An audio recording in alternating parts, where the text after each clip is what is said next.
Let's all go to the lobby. Let's all go to the lobby.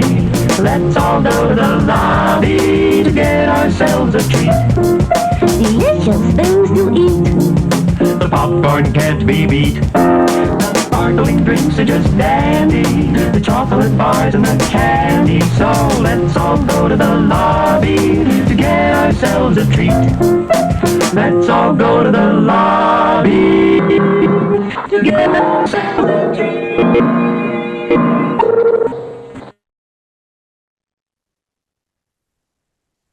Hello, everybody. Welcome to Trailer Boys. Hello. Welcome to Trailer Boys. Yay. Yeah. I am Nate Brown, the trailer brother. I'm Sam Brown. Sam Brown. The trailer boy. The trailer boy himself. How is everybody doing? The trailer boyest of them all. The boyest of the trailers. I'm gonna put a windscreen on this, even though it's not supposed to be on this. Hi. How's everyone doing tonight? I'm doing good. Hello. We were just a little inside baseball here. We were just sitting here, waiting to go. And I was looking to see if there was any juicy trailers, and I was looking through it, and Nate said, like, all right, tell me when you're ready. And I was just looking through trailers, and I forgot that he said, tell me when you're ready. And so I was waiting for him to say that we were ready. So we were sitting here quiet for like 6 minutes. Yeah. For a while. And I was just waiting. We were both waiting. One of those things. Sorry to make you wait. How y'all doing? I'm good. How are you? I'm well. Hold on. Let me flip you around. I'm well. Did you have fun helping us do the Self-Suck Saturday yesterday? I'm always down for the cause. I have a hard time. Like, it's one of those things, like, do you listen to podcasts at all? And you're like listening to a podcast, and it's like a conversation that you can't jump in on, Oh yeah. Especially if you've listened to the podcast for a while. You were sitting there going, Lil Humpers. It's Lil Humpers. It's Lil Humpers, obviously. Duh, guys. The site with the MILF monsters and the man boys is Lil Humpers. Yeah. And I understand how it's annoying when, like, I talk and no one can hear me. So I'm like, all right, this time I will not talk at all. And then, like, I just could not. It was, it's just so hard to, like, stay silent in a conversation with your friends.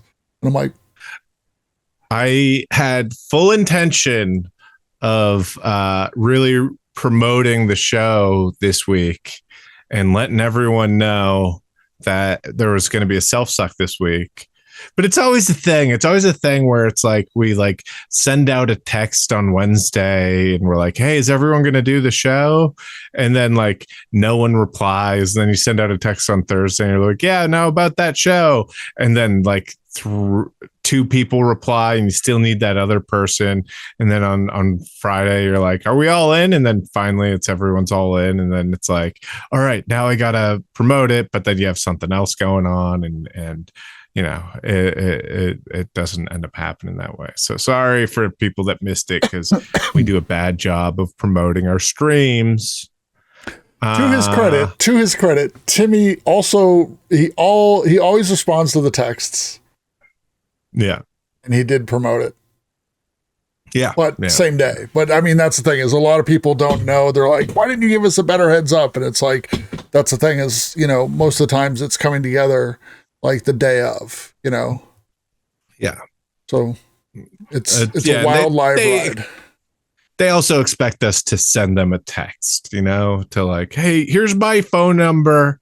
Just text me 3 weeks before you're doing the show to let me know. And then I can get off work. And then it's like, yeah. We can't Fuck you. send everyone texts. No, they're not doing that. Yeah.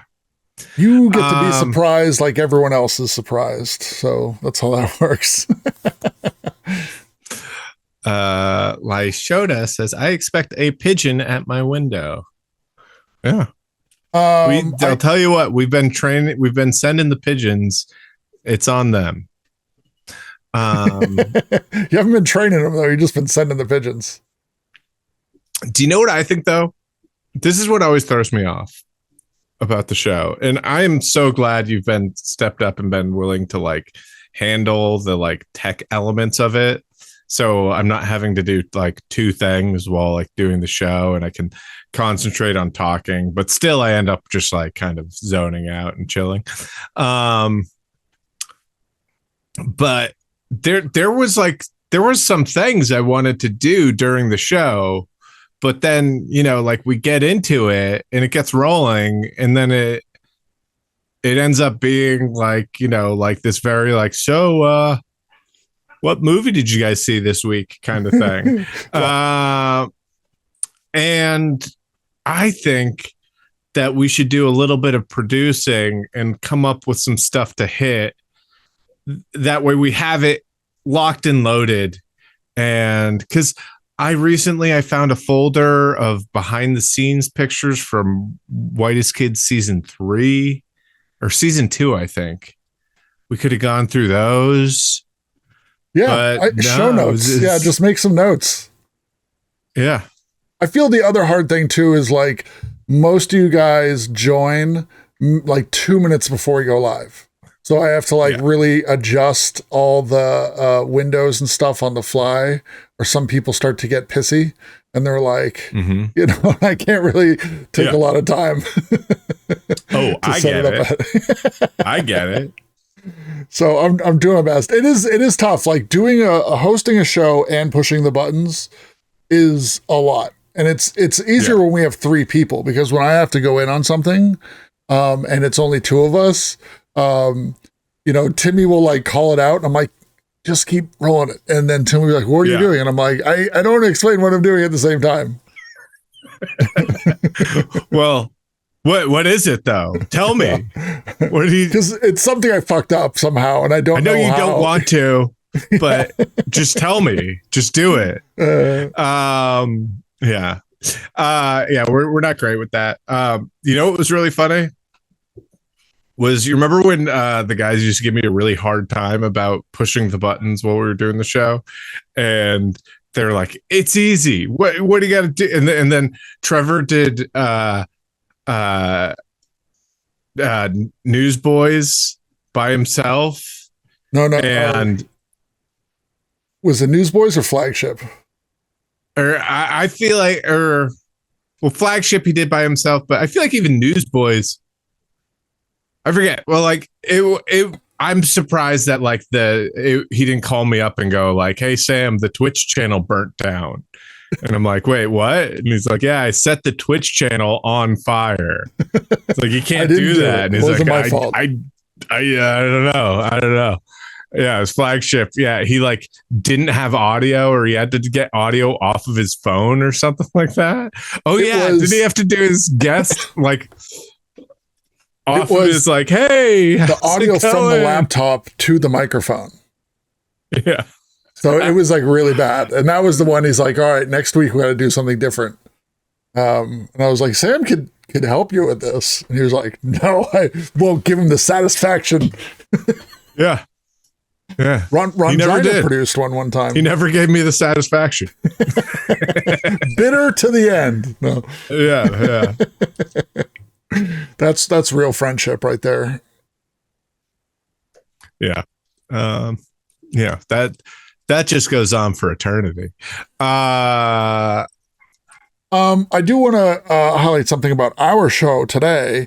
You know, last season we did a lot of part 2s, and it was really because some of these submissions, like we were just getting a ton of submissions. And then when you're not here at the end of the show, you know, it's Timmy and I, and you're very good at picking themes. And so The part twos were great. And, we heard feedback from some of the audience as well that part two is awesome because you don't have to do as much work because you've submitted a handful of trailers for this week, but maybe you found like 10 more and then, you could submit like a handful next week. Or if you've already submitted trailers, you don't have to submit again. We have those trailers from last week. So it's less work from everybody. And if we're on one, we get more out of it. And so it also helps when we have to do shorter shows, which is going to happen. The shows being 3+ hours long can get a little tedious. So I expect to see more 2-parters in the future. And with that, tonight's episode is the theme of the music in the trailers, with being a cover song, a song where they say the title of the movie in the song, or a remix being like it's made by the original person, but it's chopped up or whatever. Cover songs also include. Hold on 1 second. No, hey Josh, you're on stream right now. Oh, I am. Yeah. With who? With I'm doing Trailer Boys right now. We just started. Oh, what are you watching? What trailer? We haven't watched any trailers yet. We're just starting the show. Oh. This is Josh Fadem, ladies and gentlemen. How much I get paid for being on this? You should get paid. You should get paid for being on this. No, I said how much? How much do I get paid? Oh, how much do you get paid? Yeah. I'll send you $5. Is he in the Scream Union? Ask him if he's in the Scream Union. Are you in the Stream Union? Nate asked. Yeah. Yeah, he is in the Scream Union. You have a stream theme tonight? The stream theme tonight is movies with either the name of the movie in the song of the trailer or a cover song or remix of a song in the trailer. Wait, so like, do you mean like the trailer? The name of the movie is in the song of the trailer? Yeah, like Ghostbusters. Okay. Now, does that mean that it has to be? Does that mean that it has to be a movie where the song is the theme to the movie is named the name of the movie? Like one that I always remember because it had the soundtrack. Oh, say, can you see I'm coming to America? Well, that fits, but I mean, it can also be something where like it was coming to America. That wasn't written for the movie, right? That was already. It was. I think. Oh, it was. But I mean, I think you could also do something where like I'm sure there's a movie out there called like Bad Moon that has like. That has a CCR song in it. Man, Moon Rising. Yeah. Moonfall. Moonfall had Bad Moon, Sam. Moonfall had Bad Moon Rising. But I mean, that was a remix of Bad Moon Rising, though. Oh, I got one for you. Drive Me Crazy with Melissa Joan Hart and Adrian Grenier. I think Nate watched that recently. And figure the trailer. And you're giving that I think the movie, right? Did you? It was in the poll. We didn't end up watching it. I do want to. Oh, he didn't end up watching it, but he does want to watch it. Oh, well, I don't have any desire to watch it. I just thought of that. That the movie. I remember the movie came out and the trailer had "Drive Me Crazy." Yeah. So hey, if he would ever want to host the show with us sometime. Yeah. Do you ever want to come on this show where we watch movie trailers? I do. Yeah. Maybe next week. Cool. I've been teaching a class, and this was the last class of the year this week. So maybe next week would be a good time to do it. Ooh, very cool. Couldn't hurt. Shouldn't hurt. Shouldn't. Couldn't. Shouldn't. Can I call you in a little bit or after the show? Yeah, I may not be up, but text me. Text me. All right, I'll text you. Thanks. Sorry, okay. We kind of missed each other. Phone tag. Yeah, that's all right. Phone tag. All right. Talk soon. Thanks for talking. Bye. Bye.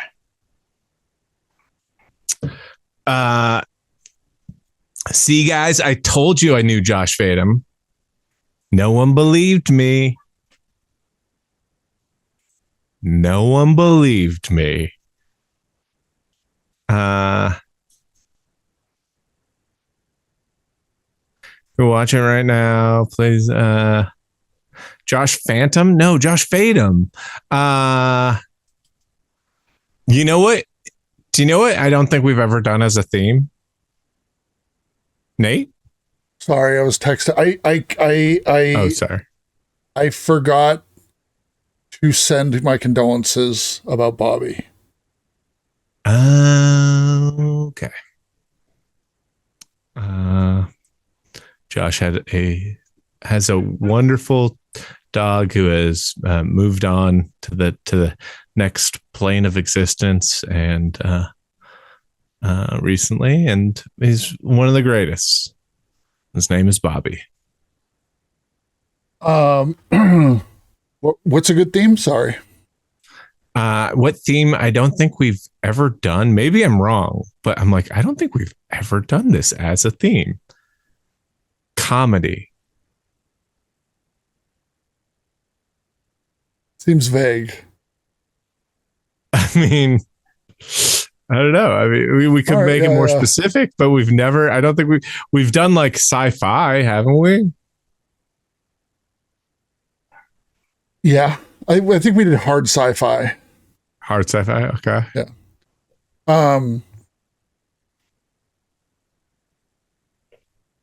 I wonder if there's one for like unintentionally funny, or no, I don't know. Maybe I'm trying too hard.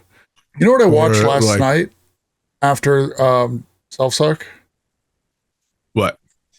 Cherry Falls with Brittany Murphy. I knew that. I knew that you watched that. Did you? Because you and Timmy texted about it. Oh yeah, dude. Jay Moore is in it. It's amazing. What is Cherry Falls? I did you watch the trailer to it on here or something? I think so. I think we've watched it on here at some point. Cherry Falls is the name of the town. But in the trailer, you find out there's a slasher, murderer, serial killer, and all the dead high school kids have the word virgin carved into them. So they're like, they have a town meeting and they're like, okay, everybody, all the parents, you have to, all the murder victims are virgins. So, you know, do what you will. And then some dad gets up and he's like, so I'm supposed to tell my daughter to have sex? And then some other dad's like, I don't think she'll have a problem, or something like that. He's like, he was what, yeah. What go? Yeah, that makes sense. That makes sense. She's not gonna have a problem with that, or like. No, it was something more that it was a dig that she's got ugly. You beat. Oh. Yeah. It was like, so my daughter is just gonna go out and have sex, and the guy's like, she might not have good luck with that, or something. I don't know. It was really funny. But all my windows changed. Anyway. It was a good. It was not the greatest movie, but it was a great mid. It was great for the hunt. But the ending was just perfect for me. I'm very easy. Have I ever told you about this? This is one of my favorite mids. No. Is a Bradley Cooper movie. Burnt. Have I ever told you that? Oh, we have talked. He's like a kitchen guy, right? Like a cook. Yeah, he's like Anthony Bourdain. I like it. Yeah. We have talked about this because he was also Anthony Bourdain in the TV show. Yeah. Abby Silent Alley has it. I can't just lock my daughter in the basement forever. And the guy was like, I don't think she'll have a problem. It was pretty funny. Anyway. Films with blank in the title could be a good go-to for different themes. Films that come in the title. See, I don't know if it works. Yeah. Films with fuck in the title. Have you seen anything cool lately? I feel it's weird because usually when we do the show, we haven't really done something like this in a week.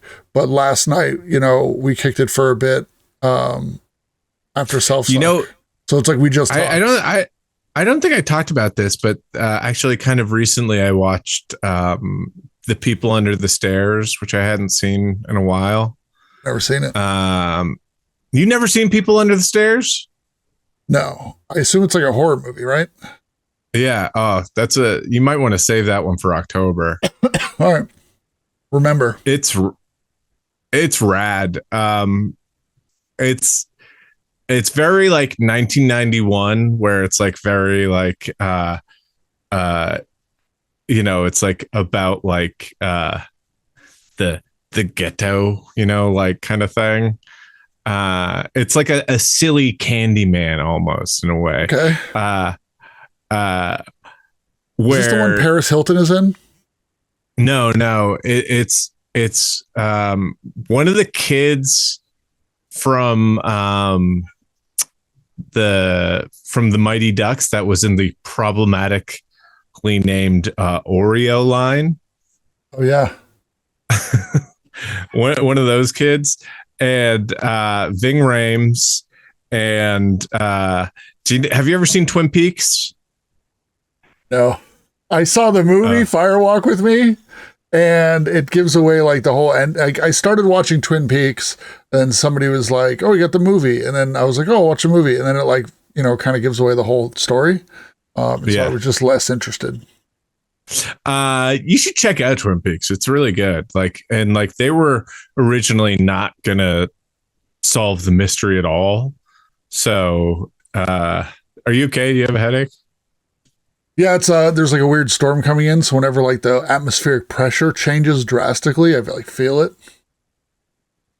But I don't know if you remember this character. Do you remember the woman with the eye patch?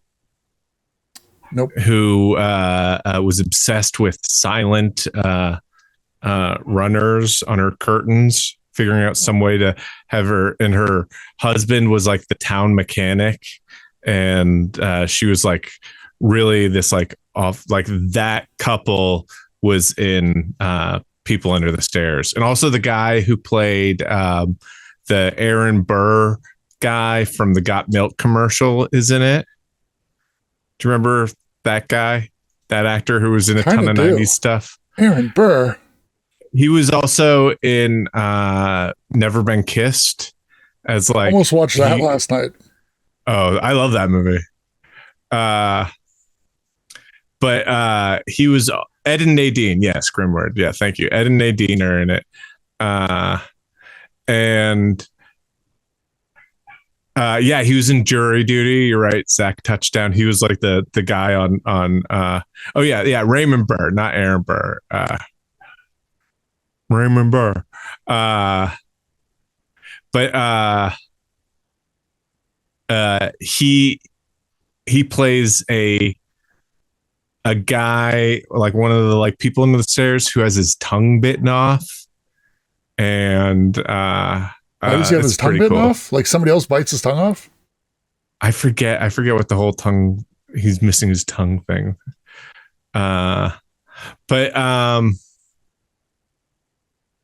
Yeah, it's a cool movie that's very like, and it has the best friend from My So-Called Life is in it. Raymond Burr was an actor. Yeah, the lady best friend.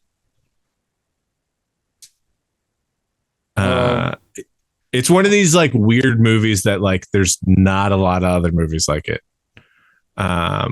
It's very bizarre.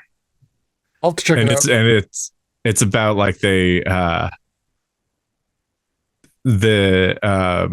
kid is getting, his mom is sick and they're getting evicted from their house, and so he goes with his uncle to rob this house, and it was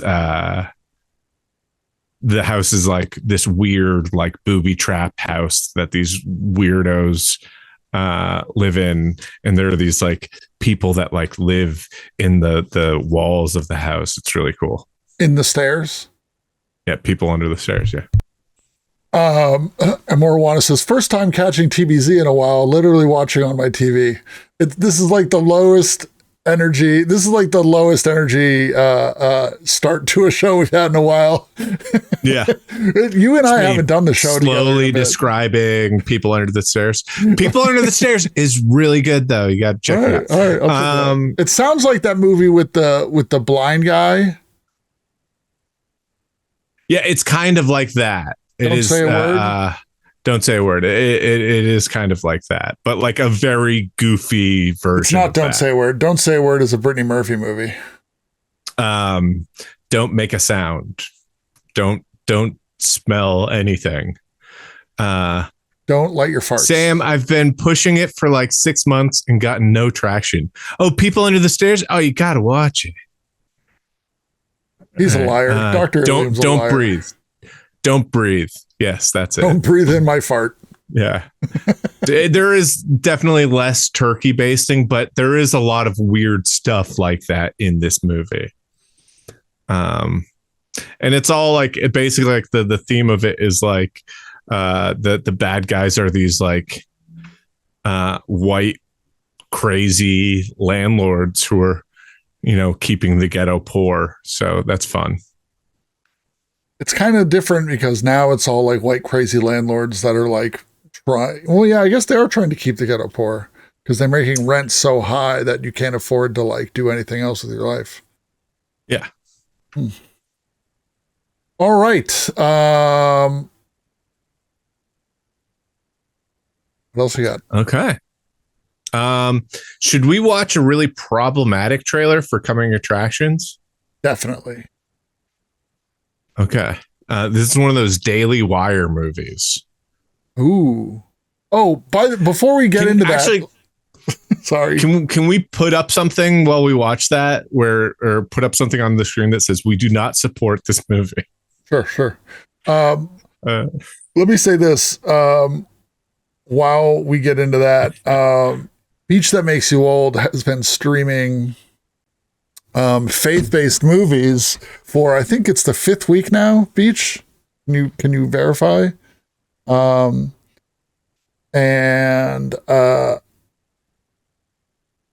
Today was it was a Gramps movie, and then you're right. It is Lady Ballers. That is the movie I saw the trailer for, and I was like, oh, we might have to watch this. What was the Gramps movie we saw? Gramps' Best Friend or something like that. And Gramps' New Shoes. No, not Gramps' New Shoes. In Gramps' Shoes.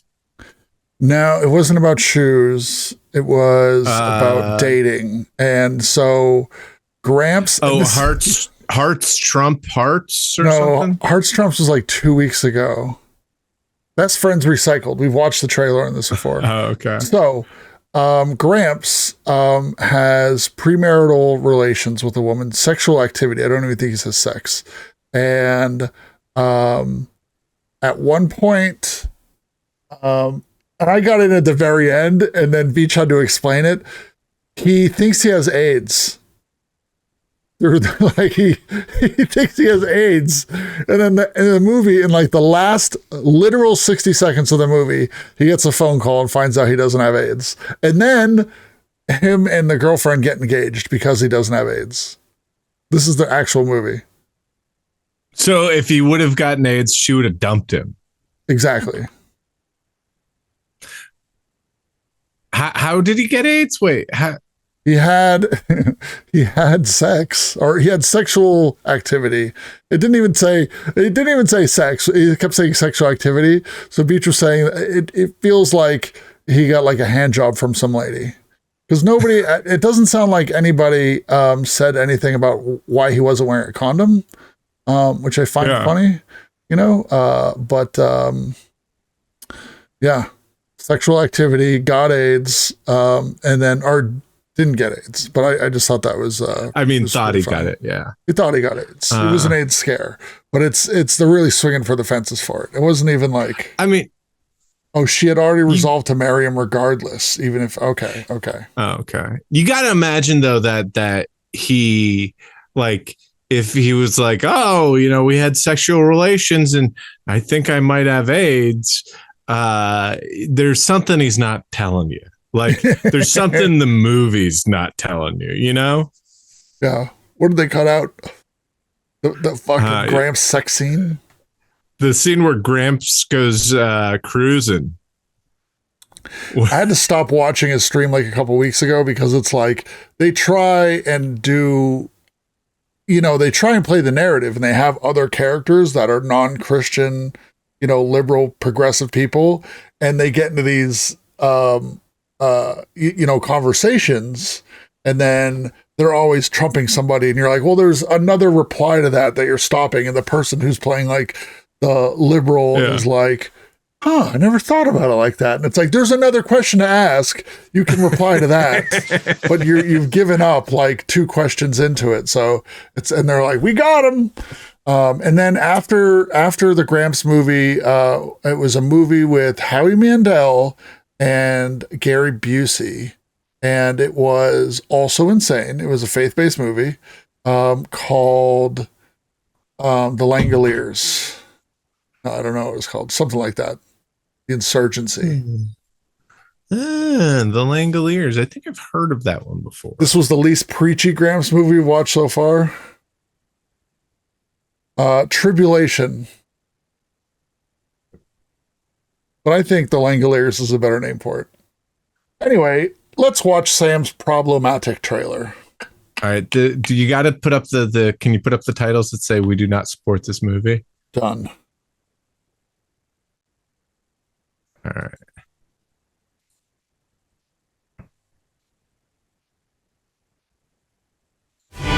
In a world where women's sports is being transformed, the Daily Why is Wire transformed have a dash in calls there? foul with the most triggering comedy of the year.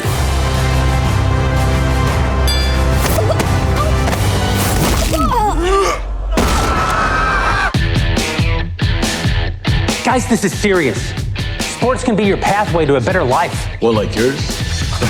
Please don't steal my catalytic converter again. Winning matters. It's the key ingredient in becoming a winner. Maybe you should try it sometime. Are you gonna move? I am not.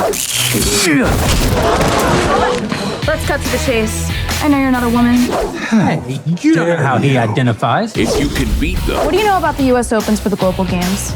You want us to compete as women. $5,000 prizes. My lover says you were a great coach back in the day. I love her. This is the way the world is now. My 8-year-old daughter told me all about it. So, a guy can become a girl with no physical changes at all. Oh, that's called gender fluid. So I can be a woman on the court and a man in the bedroom. I can't believe it. Nice! You mean when you're sleeping? Yes. Coach? Alex, we could play basketball. We have to get the whole team back together. it's time We're in. I'm in. I'm in. to play Lady Ballers. Man up. like a girl. I'm with her. This is my truth. From heroes Day 1 of being a girl athlete. I love being a girl. to sheroes. We could dominate every woman's sport. Running, swimming, soccer. I said sport, Felix! It's ladies Even a basketball, soccer boys. dig? Nobody watches. Excuse me. Are these seats open? Whoa! Getting dunks Whoa! Ted Cruz? and tucking trunks. No, she didn't.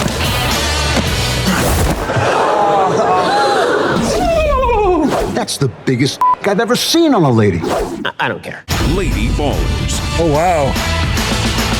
One can even be trans age now, which provides Sheelix with a wonderful opportunity to relive all the experiences that she missed out on in school.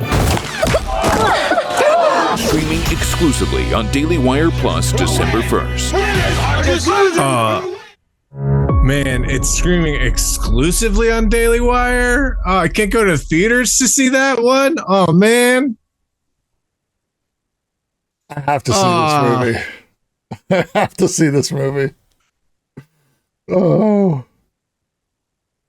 It's funny, though, because, like, take the like 5 actors playing the lady ballers in this movie, and do you think they could beat a college women's basketball team? No. Yeah. They look old. Yeah. And they're like the premise of this is that they were like basically like, hey, any group of 5 assholes can beat women at any sport. That's the funniest part to me, is that like there's no way these old dildos could beat any college level women's basketball team. You know, anyone who's like actively playing a sport, like like who's look how short this one guy is. He's got to be the point guard, but still. But that guy is not to be heightest, but guy is very short.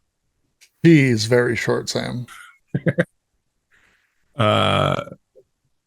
The movie should be called These Old Dildos. Anyway, I have to see that because it's like I'm excited, and like the weird thing is like I notice like I'm smiling through the whole thing, like giddy with excitement, not because I'm like, yeah, this is a good movie, but like my mind is like, how bad can this get? I couldn't believe that they had Ted Cruz in it. That's insane. Why? He stated that. All right, I doubt he's a hard get. Completely undermined the premise of this in an interview as well. He stated that originally he wanted it to be a documentary, but wasn't able to because they discovered it wasn't particularly easy to do. Fuck those guys. I hope they die a horrible death. Yeah. It is funny when somebody sets out to make a documentary, but they have a bias and agenda. And then they're like doing the work in pre-production and finding out like they're not going to be able to fit what they're filming to the narrative they're trying to portray, which in a documentary, you know, there's a lot of editing. You can do a lot of stuff there, but it's funny to bail on that concept because it's all funny to me. Yeah, you can't show the reality of anything. It's a 2-hour movie. Oh my God. Who directed it? What else have they directed? Probably some Trump rallies. Hold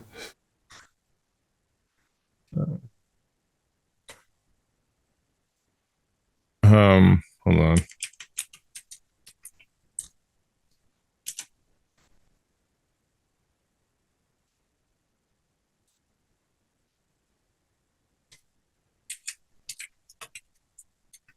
I'll keep talking. Sorry. I always hate that when it's like, you're like, hold on. And I'm like, holding on. When I could just be going through chat. The guy's name is literally Jeremy Boring. That's his punk rock name. I don't know. It's spelled Boreing, but it's boring. Oh, I think it's the coach. Is it the coach?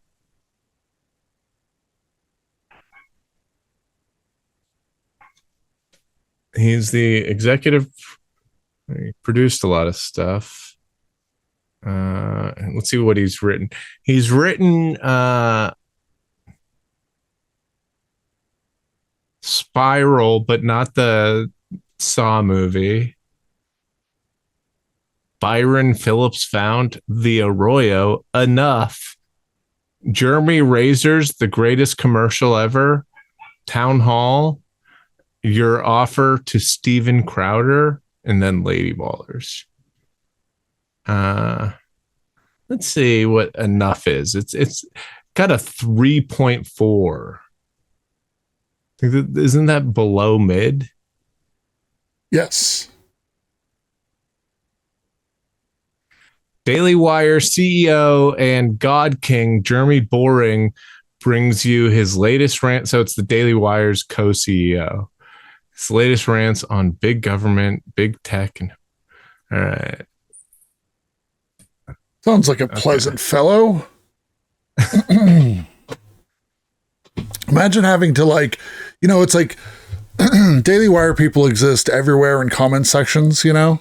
I don't really, I don't know, my social circle doesn't include people like this. But I imagine, you know, people in chat, people in the world, like definitely, you know, have a cousin or something that is like this, and it's got to be so exhausting.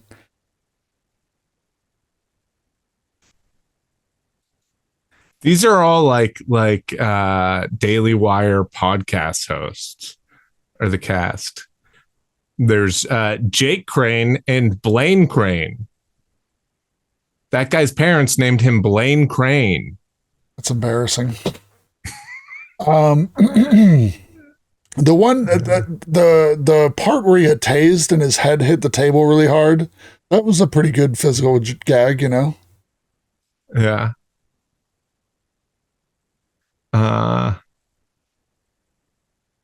Yeah, it's also insane, the whole making it a problem out of like this whole like trans people in sports thing is very frustrating, because like the people who have a problem with it are like mostly not the people involved in it.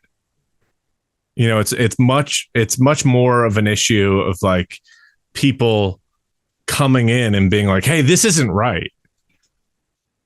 Yeah. Kind of thing. Somebody's like, I got to take up this cause. Nobody asked me, but somebody has to defend the sanctity of college sports. Yeah. Why do they have to make fun of soccer for no reason?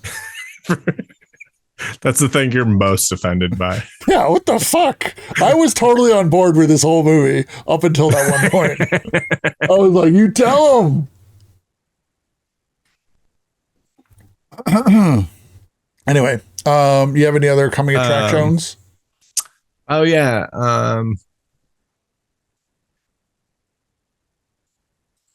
Let's see.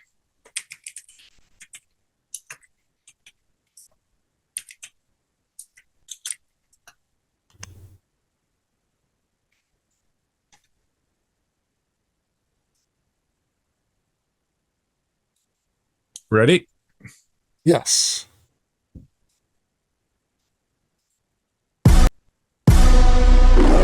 America loves a superstar. I'm Jason 2J's Jennings. I was a football legend.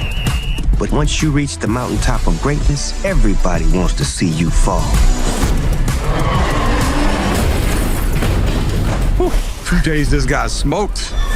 Damn!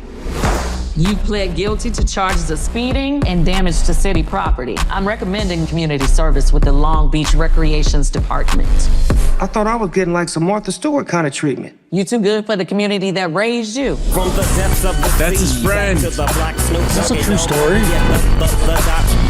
I am football legend. He's not Jason playing Snoop Dogg. 2J's Jennings, your new head coach. Legend. Let me get a picture with y'all real quick for Twitter. Some of y'all gonna get some girlfriends with this right here.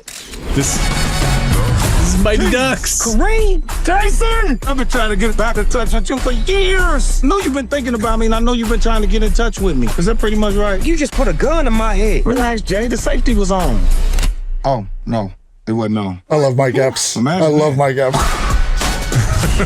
Before we can be the best, we gotta master the fundamentals. Pretty boy, you missing pass after pass. You got on all that sweet ass swag. The next time you come out here acting like a fake ass rapper, we gonna kick your ass off the field. Stop acting like you got an album coming out.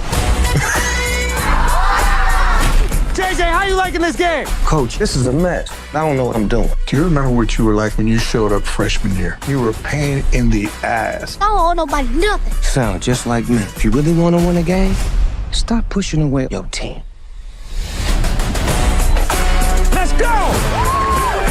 It was like a Black Princess layup. Underdogs on 3, underdogs on me. 1, 2, 3. What's my name?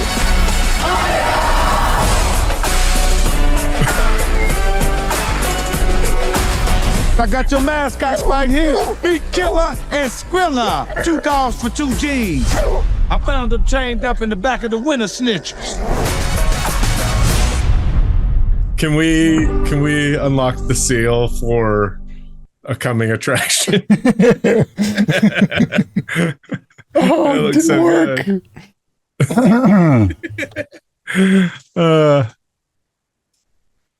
I'm all about that. Yeah. It looking looks fun forward as to hell. that. Yeah. Is it the Snoop Dogg universe? It indeed is.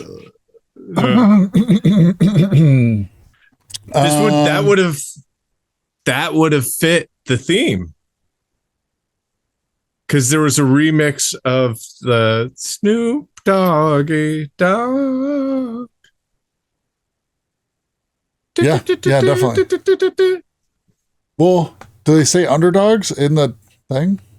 No. It was the Atomic Dog. I mean, it's very loose because it's like the original song samples Atomic Dog from it had that Atomic Dog sample that the Snoop Dogg song has. The Snoop Doggy Dog. Road Dog. I would consider it a remix. No? Oh, yeah, but okay. Got it. Do you want to start the show? Do you want to explain how the show works to the new people? All right. Hey, welcome to Trailer Boys. This is a show where we're watching movie trailers submitted by you, the audience. How do you submit movie trailers? You send them to miseryloves.us. You don't send them. You go to miseryloves.us and there's a submission form there. You fill out the submission form, and you don't just submit any trailer. Don't just submit the trailer for Lady Ballers or anything. Be like, oh, we want to watch that. No. The trailer has to be on a theme. This week's theme, as mentioned a couple times already, is movies with the title in the song that's playing during the trailer. The title of the movie in the song that's playing the trailer. Movies with a remix of a song in the trailer, or movies with a cover of a song in the trailer. So that it's kind of that twofold. Like a lot of trailers these days have some sort of, redone cover. It's Hit Me Baby One More Time, but slowed down and really dramatic. And it's for the trailer of the new Look Who's Talking reboot. I don't know. I made that up. But yeah, so submit your trailers to miseryloves.us.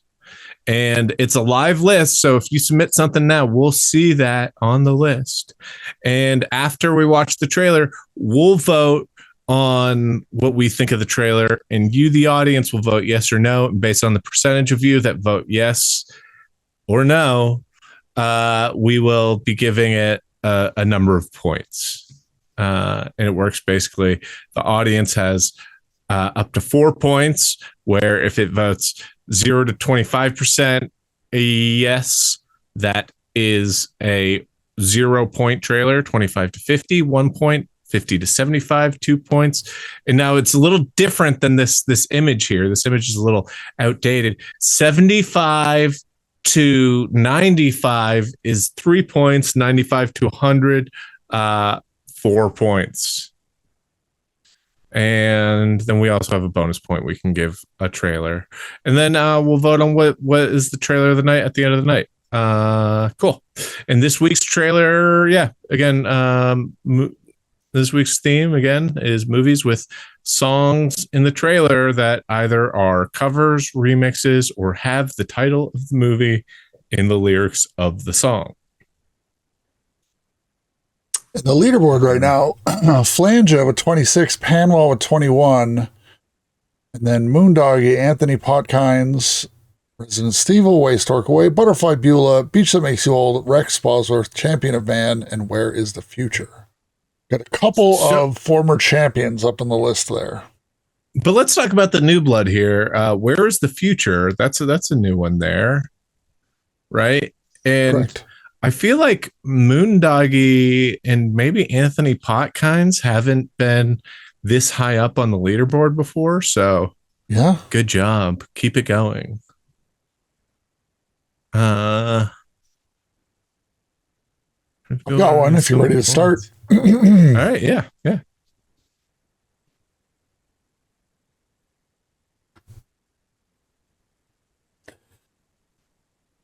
Where's the Future is Butterfly Beulah's. My assistant tells me that you're interested in resuming med school. I left under unusual circumstances.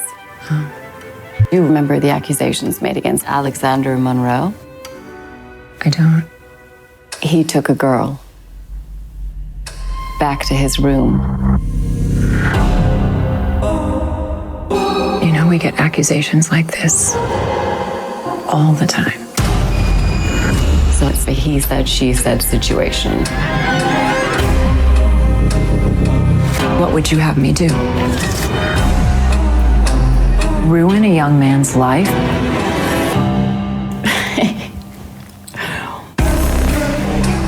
Was it reported? Yes. Do you know who she spoke to? You.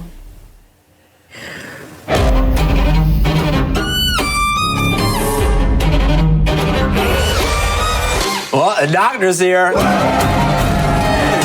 It's every guy's worst nightmare getting accused like that. Really? Can you guess what every woman's worst nightmare is? What do you want? I don't know. You seem nervous. No use hiding from the piper. She has to be paid. Why do you guys have to ruin everything? It's a day of reckoning. For everyone.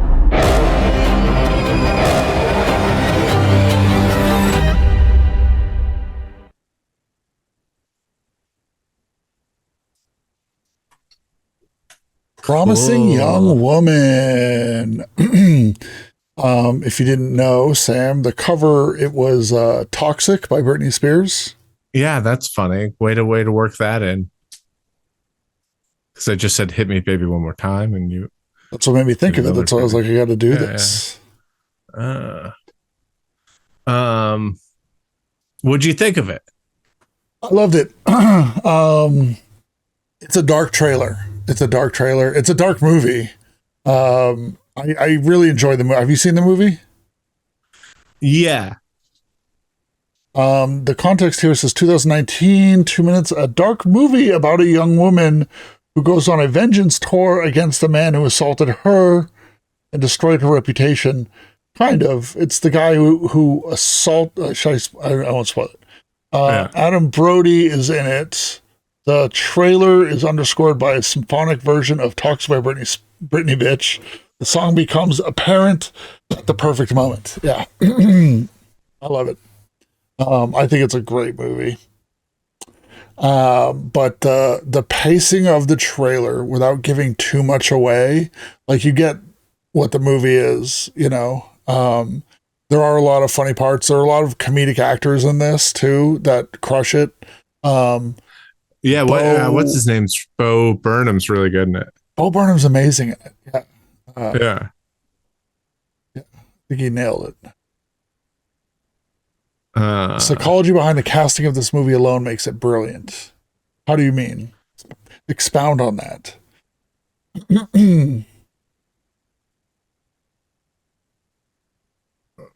Punish Waller says, I know the movie isn't, but this trailer kind of makes it seem really politically charged.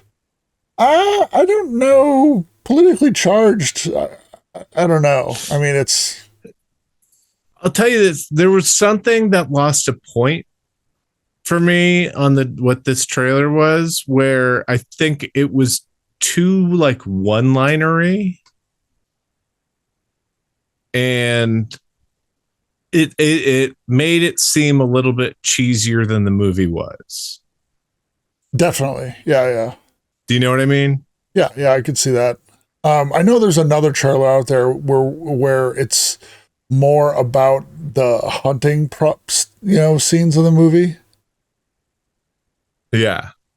She's like, I said, what are you doing? And they're like, whoa, you're not drunk? That kind of shit. Oh, yeah. You legit can't say anything about this movie without it being a spoiler. I've already read the context of it, and we already saw enough stuff. But yeah, so I'm going to give it 2 points. What was the theme part? Because the song, the with the string instruments, was Britney Spears's "Toxic," which is a cover. Because I don't think that was her. Yes. Lydia Virginia, I'm not arguing with you. Take it down a notch.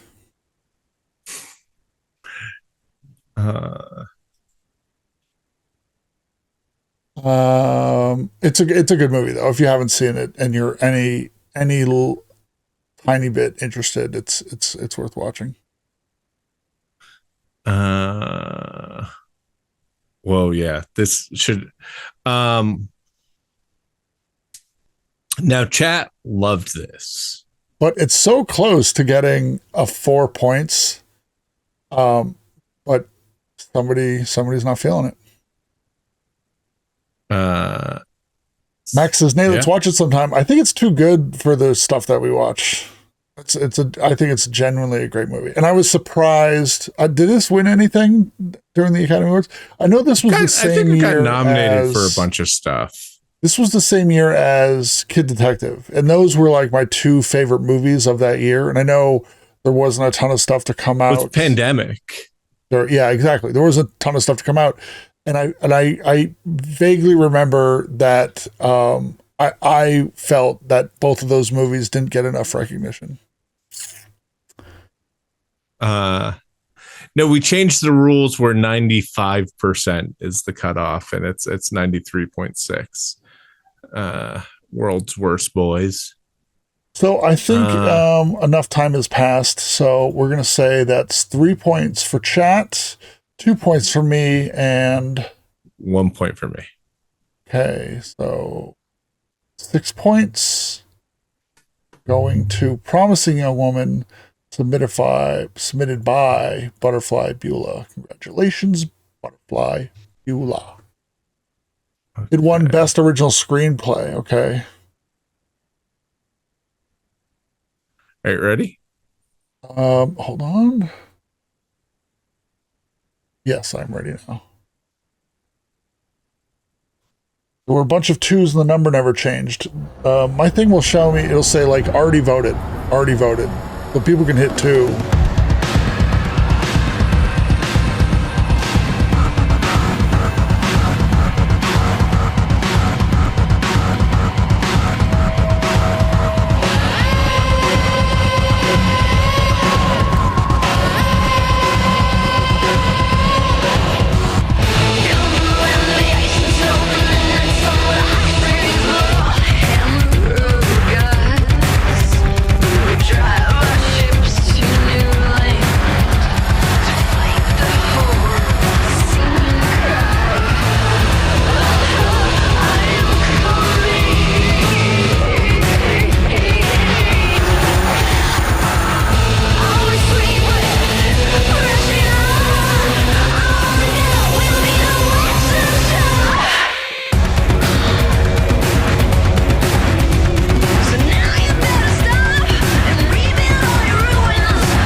Jesus Christ. The trailer was doing a lot. The feel bad movie of the year. That's fun. Is it fun? I think it's silly. The worst Bond. That's better than Bond. every single speeder.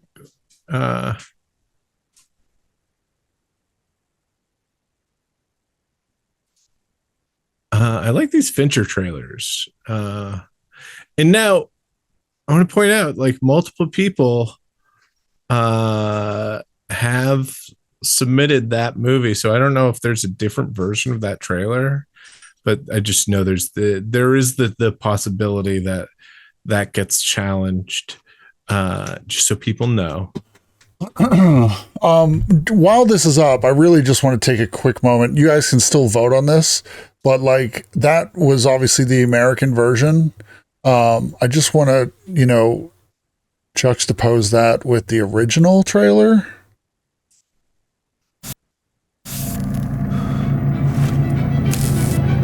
And it's the same story. For the original. Men jag måste nog varna dig att Lisbeth är en lite speciell flicka. Men missbedöm henne inte. Hon är vår absolut bästa researcher. Vad kan du berätta för mig om Blomqvist? Mikael Blomqvist, även känd som Kalle Blomqvist. Ett smeknamn han fick efter att ha klarat upp några bankrån på 80-talet. Sen dess har han varit en offentlig person utan någon större hemlighet. Ja, du känner inte min familj. Du vet inte vad de är i stånd till. En av de där personerna tog livet av vargen. Du ska jobba för storkapitalet nu då? Vem är du? Jag behöver din hjälp. Du jobbar som en professionell hacker. Hur mycket vet du om det som jag arbetar med nu? 40-årigt mord på en 16-årig flicka. Om det blir minsta problem med dig, Lisbeth, så ska jag se till att du blir inspärrad resten av livet. För jag vet allt om dina psykiska problem och din våldsamma bakgrund. Men det finns inget att hämta här. Det finns inget svar. Alla har hemligheter. Du gör bara ont värre genom att komma hit med din lilla hora. Vilka är misstänkta? Ingen. Alla.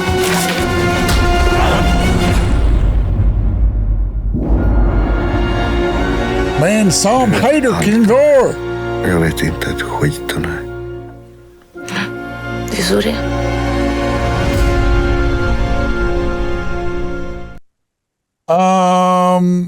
You know what? I think that trailer for the original movie is more traditional, where it's telling you the story, and it made me like the one that was submitted more.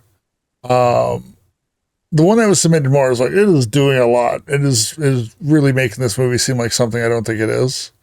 But I don't know. I like the second trailer too, because that's, it's telling you what the movie's about. So, Anthony Pockon says, I guess some movies do need a remake. I don't know. I kind of want to watch them back to back to see, because I thought The Girl with the Dragon Tattoo was an amazing movie. And I don't know about the remake. I'd like to watch the remake again. I've been kind of like, did they do all of them? No, they just did that one, and then the girl who was in the spider web. The girl that stepped on the hornet's nest or something? The spider web, which is like the 8th movie, and which I think is a great mid. I don't think it's a great movie. It's a great mid, though. I think the second American one. I think we've watched it. Yeah, you told me about it, and I watched it. The second American one has Lakeith Stanfield in it, and who's the girl with the dragon tattoo in it? Rooney Mara. Rooney Mara. Wait, no, isn't that Rooney Mara? Is it a different girl? Oh, it's the girl from The Crown. That's who it is. The girl who stepped in cum. The girl who plays Queen Elizabeth in the early seasons of The Crown. And Stephen Merchant is in it too, which is kind of funny. But I think that one feels more like a Bourne Identity kind of James Bond kind of thing, where it's like a little silly. It's a little bit like she's got magical powers. She's got magical hacker powers. Yeah. But that's what I think is fun about it. It's like goth girl Bourne Identity. Which is funny because I feel like in the first one, like what I'm trying to remember between the original and this one is that like this one is kind of like a parody almost, you know, because it's like in this one she is fucking awesome. You can't tell her shit. And the other one, it's like she's still flawed and, you know, like fucks up things a lot, you know. But still, I think for this trailer, again, like when it was over, I was like 1 point, but now like kind of going through it, I'm like, you know, it was fucking wild. It was interesting. It was kind of like a music video. And I bet Fincher had a lot to do with it, you know? Yeah. And I love him. So I'm going to give it 2 points. Sorry, I won't. Yeah, I'm gonna give it 2 points because it's the feel bad movie of the year, which is like kind of silly, but it kind of makes sense when it's coming out during Christmas, you know. Yeah. I love that it felt like more than like just montage of clips from the movie. Yeah, and the Karen O, Trent Reznor cover of Immigrant Song is pretty rad. Oh, I didn't even know that was them. I guess that would make sense. Yeah. Fincher. And I think also too that like I've never heard anyone just like listen to that song. That song, I feel like that trailer owns that song in that way. Yeah. You know, I feel like the song was made and they cut the trailer around the song, you know? Yeah. Yeah. The trailer is a music video for that song. I was telling you, I recently got into this show by the creators of the OA called A Murder at the End of the World.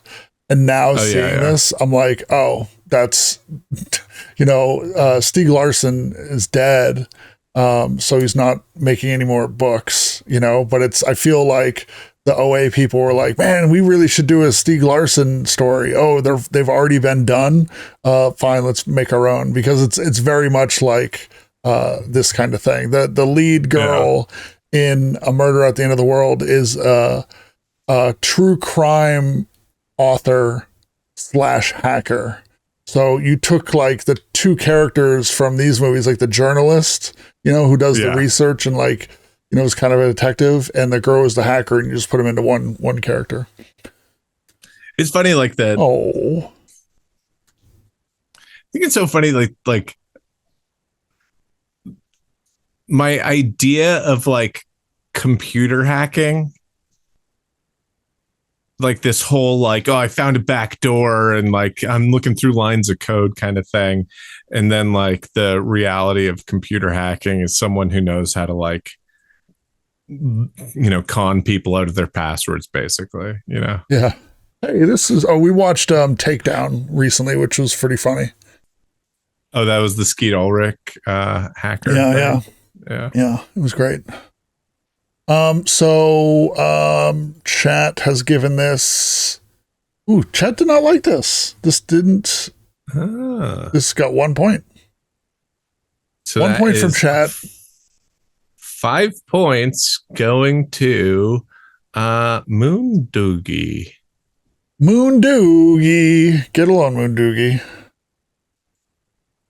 Moondoogie.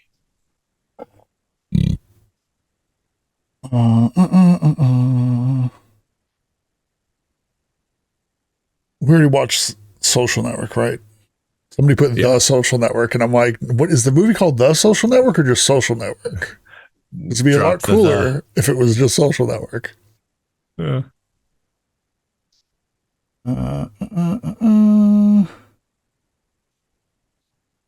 Okay.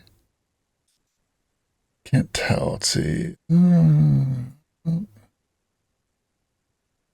Oh, okay. All right. appreciate the person that did this. The trailer, I was like, that's a 3.5-minute trailer. And they were like, I edited it down. Well, I appreciate that. And that's what we're going to watch. Okay. The edited down version of this movie.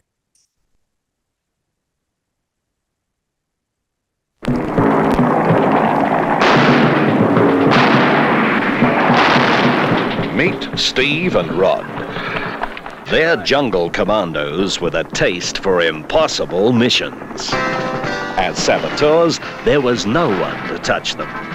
Now they're movie stuntmen. The best in a business where nobody lives forever.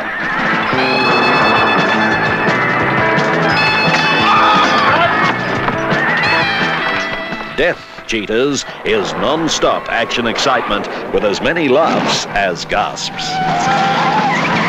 John Hargraves is Steve, an expert with kites, a maniac with cars, and high explosive. Apart from that, he's a model citizen. Grant Page is Rod, specialist in cliffs, high-rise buildings, and burglary. He used to be the school bully. Now he's kind to small dogs and big women. I'm a professional gunman, and I wonder if you would mind accompanying me. Yes, I would. Then I wonder if you would mind accompanying him. Noel Ferrier is Culpepper, head of the less than Secret Service. He wants them back for one more job. To penetrate a fortress in the Philippines alive with booby traps and crawling with guards. That was cool that there was that sub.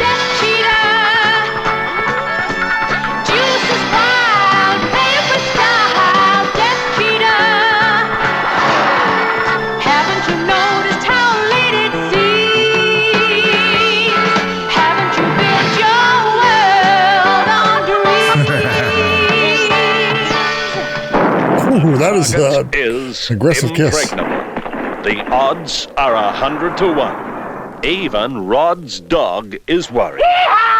But boys will be boys. They cheat death by millimeters and love every second of it. Join them for 90 minutes of laughs, gasps, and cunning stunts. Just hang on tight.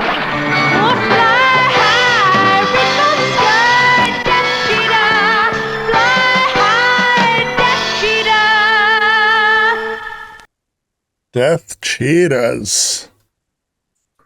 Death Funny that hang gliding isn't really a thing anymore. I always thought like hang gliding would be such a ubiquitous sport, you know? Yeah. Stunning, cunning stunts or stunning. That's a pretty good one. Oops. Oh, we got a raid. Oh, who'd we get raided from? Frank Howley. Oh, thank you, Frank. Very kind of you to raid. Big hugs to Frank. Big hugs to Frank. It's a Frank Howley raid. Hey, everybody, it's a Frank Howley raid. Debate.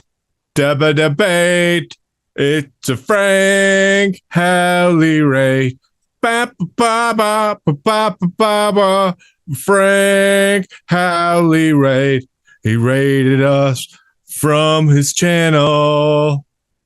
He's probably not wearing flannel, 'cause that's not really Frank Howley style. He's more of an ICP guy. It's a Frank Howley raid. Frank Howley raid.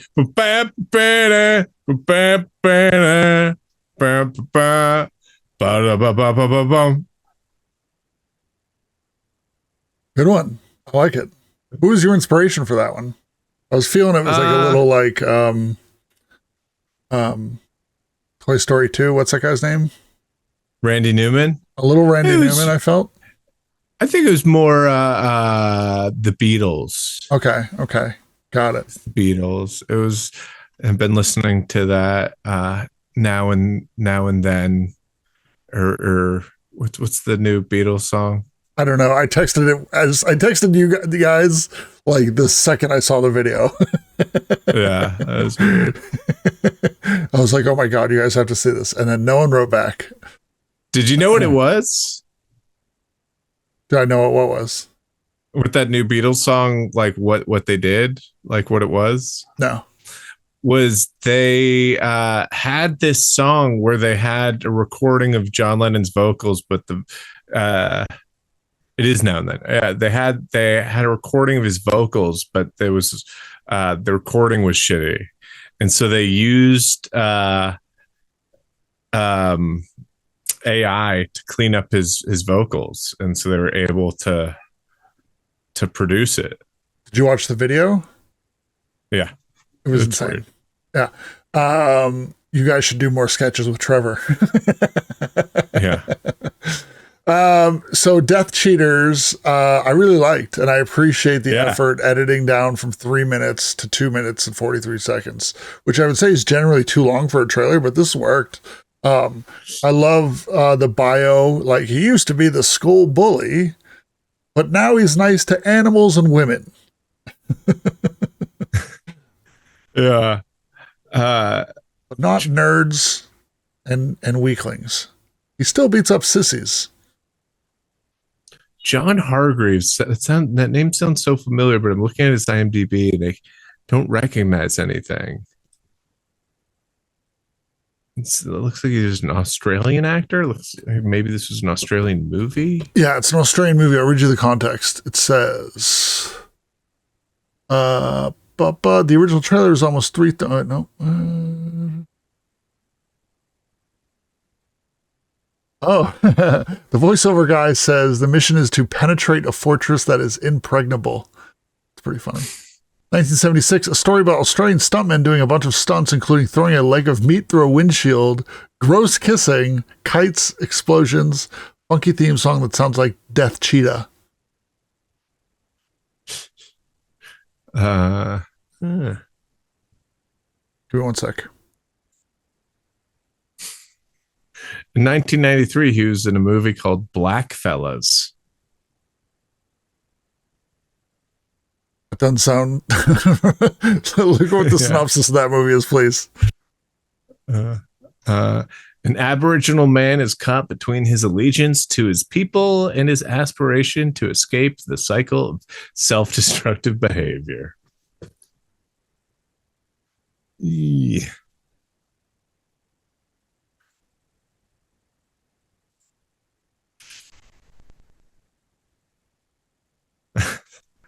Sounds like a didgeridoo. Thank you, away, stork away.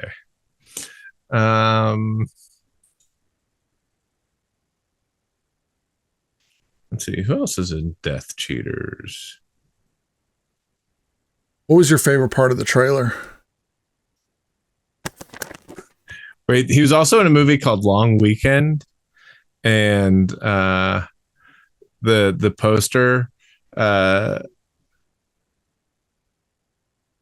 said the posters, their crime was against nature. Nature found them guilty. That's awesome. That is awesome. Maybe Long Weekend has Long Weekend in the trailer. Someone should submit that or put that in their back pocket. I'm giving that 2 points. I thought that was so fun. Yeah. Never heard of it before. Never heard of it. Lots of stunts. I like that it's Australian stunt guys. Like I know, like with like Mad Max, Australian stunt guys was like a big thing. Like I know there was a big like American Australian rivalry between stuntmen or stunt people. And it's I always appreciate watching a movie where it's like you just see a lot of stunts in it. I think that's so fun. Like real stunts. You're like, shit, they really did that. Oh yeah, that dog was great. The dog was great. Mythic says, what was the song? After every trailer, Mythic is like, I object. The song I think was called Death Cheaters. Death Cheetah. And I'll tell you, we're going through, I've called it, we're going through a little bit of an Australian renaissance right now and stuff. There's a lot of good Australian bands I see that people are into nowadays. And there's some great Australian TV shows. And I just found out that, what's the dog's name? Something from Accounts. Colin from Accounts is on, I think, Paramount Plus. So watch Colin from Accounts. It's amazing. I heard it's on Plex too. Yeah. Have you watched it yet? Yeah, I watched it like live when it came out. I really like that guy. He did No Activity, so I think he's really funny. And then his wife, that's his real life wife, she was in American Auto, and I think American Auto is pretty great too. His wife is his wife is the girl from Colin from Accounts? Oh, okay. Yeah. She's on American Auto. I didn't know that. Mm-hmm. But yeah.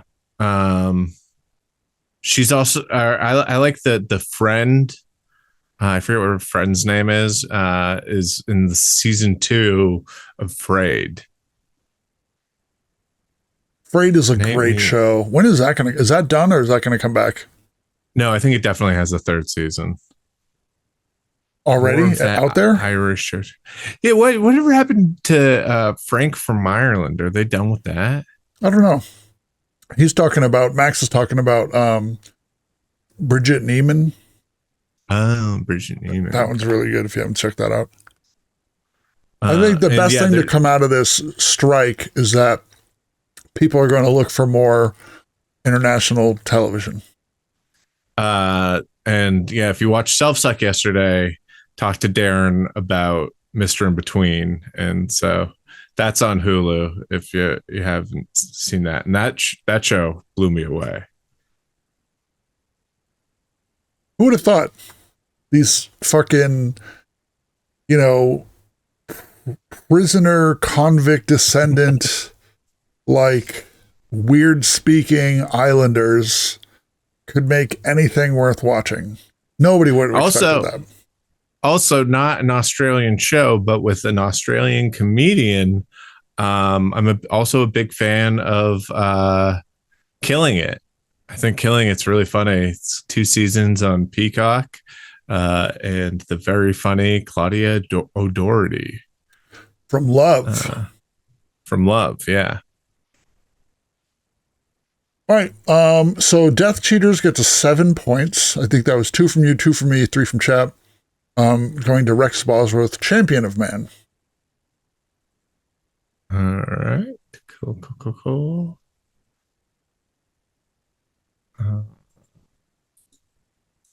Let's see.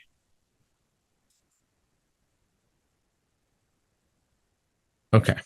And big shout out to Rex for cutting the trailer down. Great.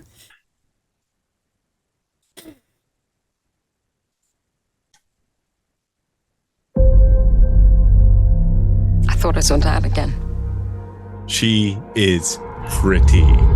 Yes. I'm going mad. I would kiss her. Clara, your father's gone. Right on the we mouth. have to face up to who Right we are. on the mouth. Anywhere she would let me. I think I know where my dad went. That's right in the middle of the Devil's Sea. It'll be an adventure. Death is not an adventure.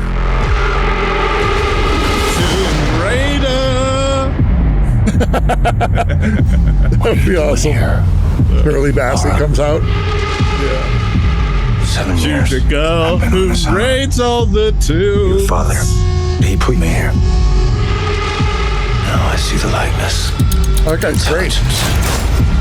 Walton Goggins. Little baby Billy. What do you know about my father? Uncle Baby Billy. When is that show coming back? There was more to my life than boardrooms and business deals. Maybe this season not too long organization ago. called Trinity. It's looking to start a global genocide. Your dad sure you had a bigger holiday. You had a knack for the unexpected. Global genocide. You must stop them, Lara. Promise me.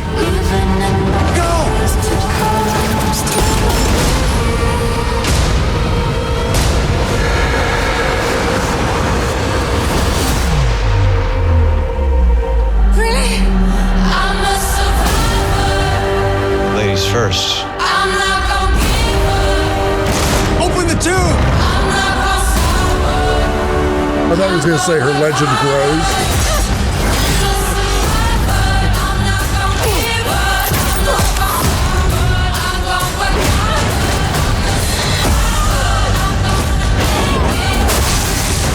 Have you Put it down! It's your fingers either pulling this trigger. seen this with the movie or wrong family. played this game?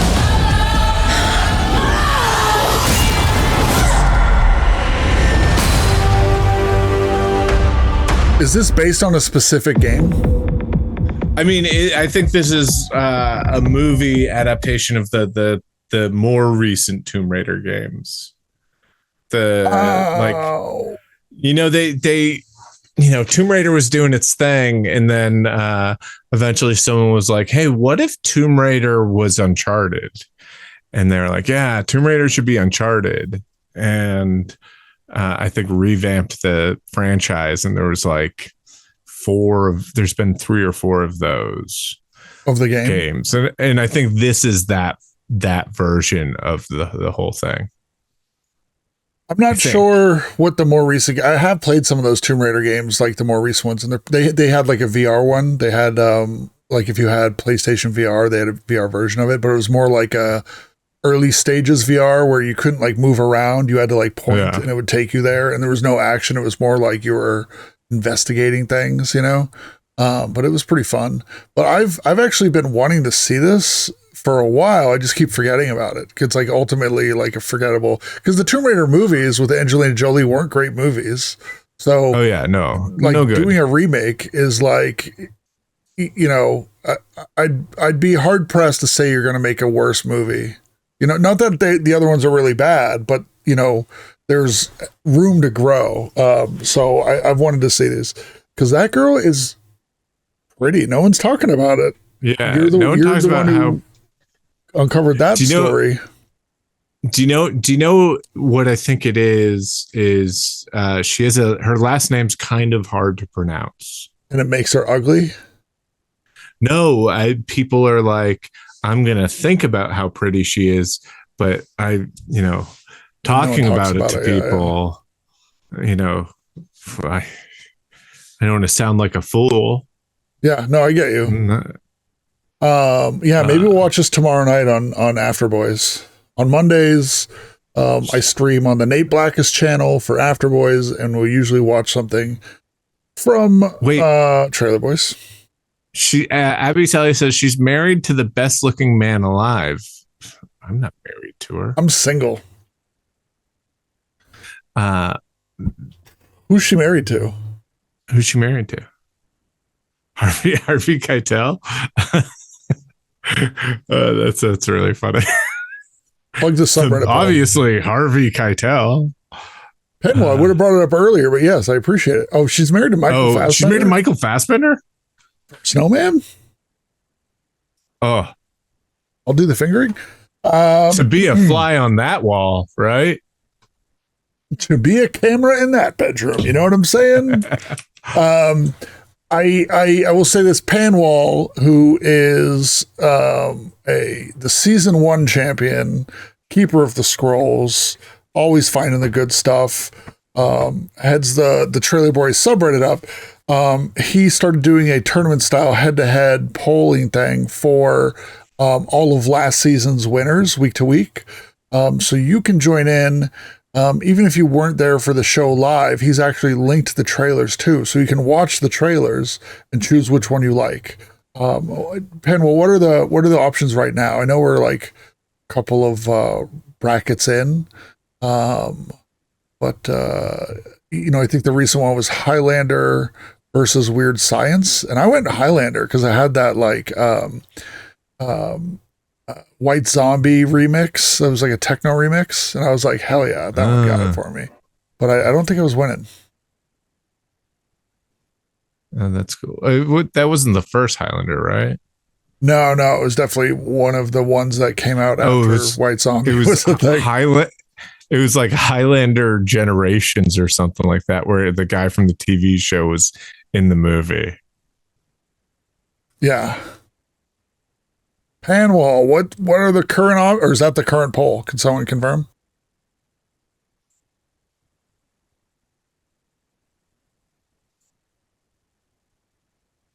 Anyway, Tomb Raider. I thought I was like, what song is this? And it did the cover song thing. I'm being really point slutty tonight, but it did the cover song thing in the perfect way where you're like, I don't know this song. And then it goes like, I'm a survivor. And it like makes it so dramatic. And like it hit that note so well. And I mean, that girl was also song? Isn't it a Destiny's Child song? And also on top of that, that girl was so pretty that I got to give it 2 points. All right. I feel the trailer itself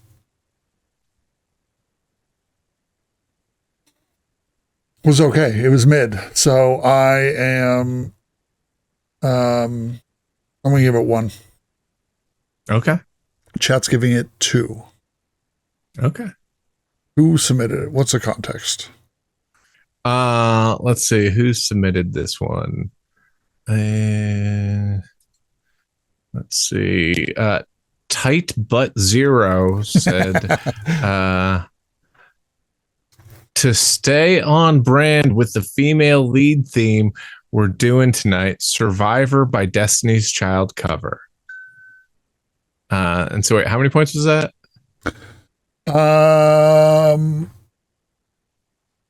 2, 1, 2, 5.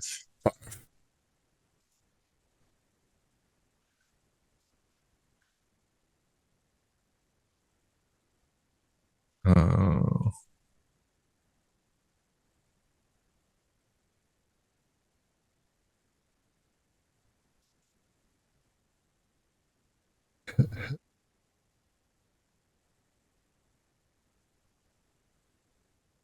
Sick.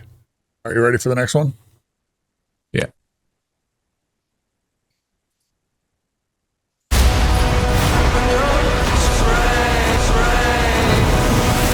Pre-trailer trailer. I hate the pre-trailer trailer. Yeah. You need a doctor? So you know what song it is, right? I am a doctor. No. I should have died years ago. Do you have any guesses? Yeah, I mean, I read the context. The world have my disease. That's what I'm saying. I'm here to find a cure. Now I know what it is. We have to push the boundaries, take the risks. If you're gonna run, do it now. Is this one Smashing Pumpkins?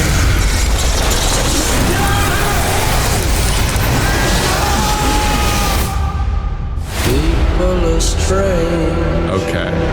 Dr. Michael Morbius, you've been missing for 2 months. When you're a stranger, Then you were found on a container ship that washed up off of Long Island. faces look ugly. When you're alone.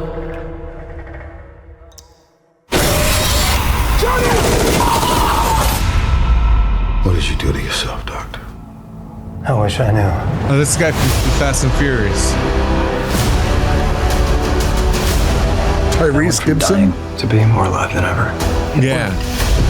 He was in Too Fast, Too Furious. Strength and speed. And some form of bat radar.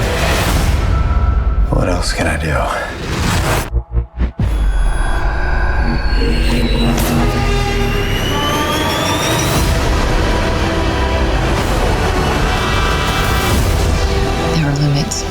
supposed to be? There's something inside of me. He wants to hunt and consume blood. Michael. When you're strange. Like that he says some form of bat radar, but not sonar. Half the city wants to kill you. We haven't had anything this good since that thing in San Francisco. The other half wants to control you. Hey, Dr. Mike. That thing in San Francisco, stay in touch. meaning Venom. Yeah. I'd do anything to save a life, but I don't know what I'm capable of. You save lives, you don't take them. Are you here to heal the world? Or to destroy it? I'd be weirded out if I ever heard a doctor say I'd do anything to save a life. Yeah. Who are you, man? I would immediately start coming up with weird scenarios. At your service. Would you fuck a goat to save a life? Yeah. Like I know doctors and they're not like, I got in this because I want to save lives. Yeah. It's what I do. Every day I wake up because I'm a hero.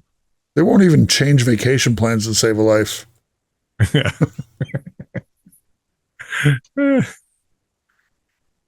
Dr.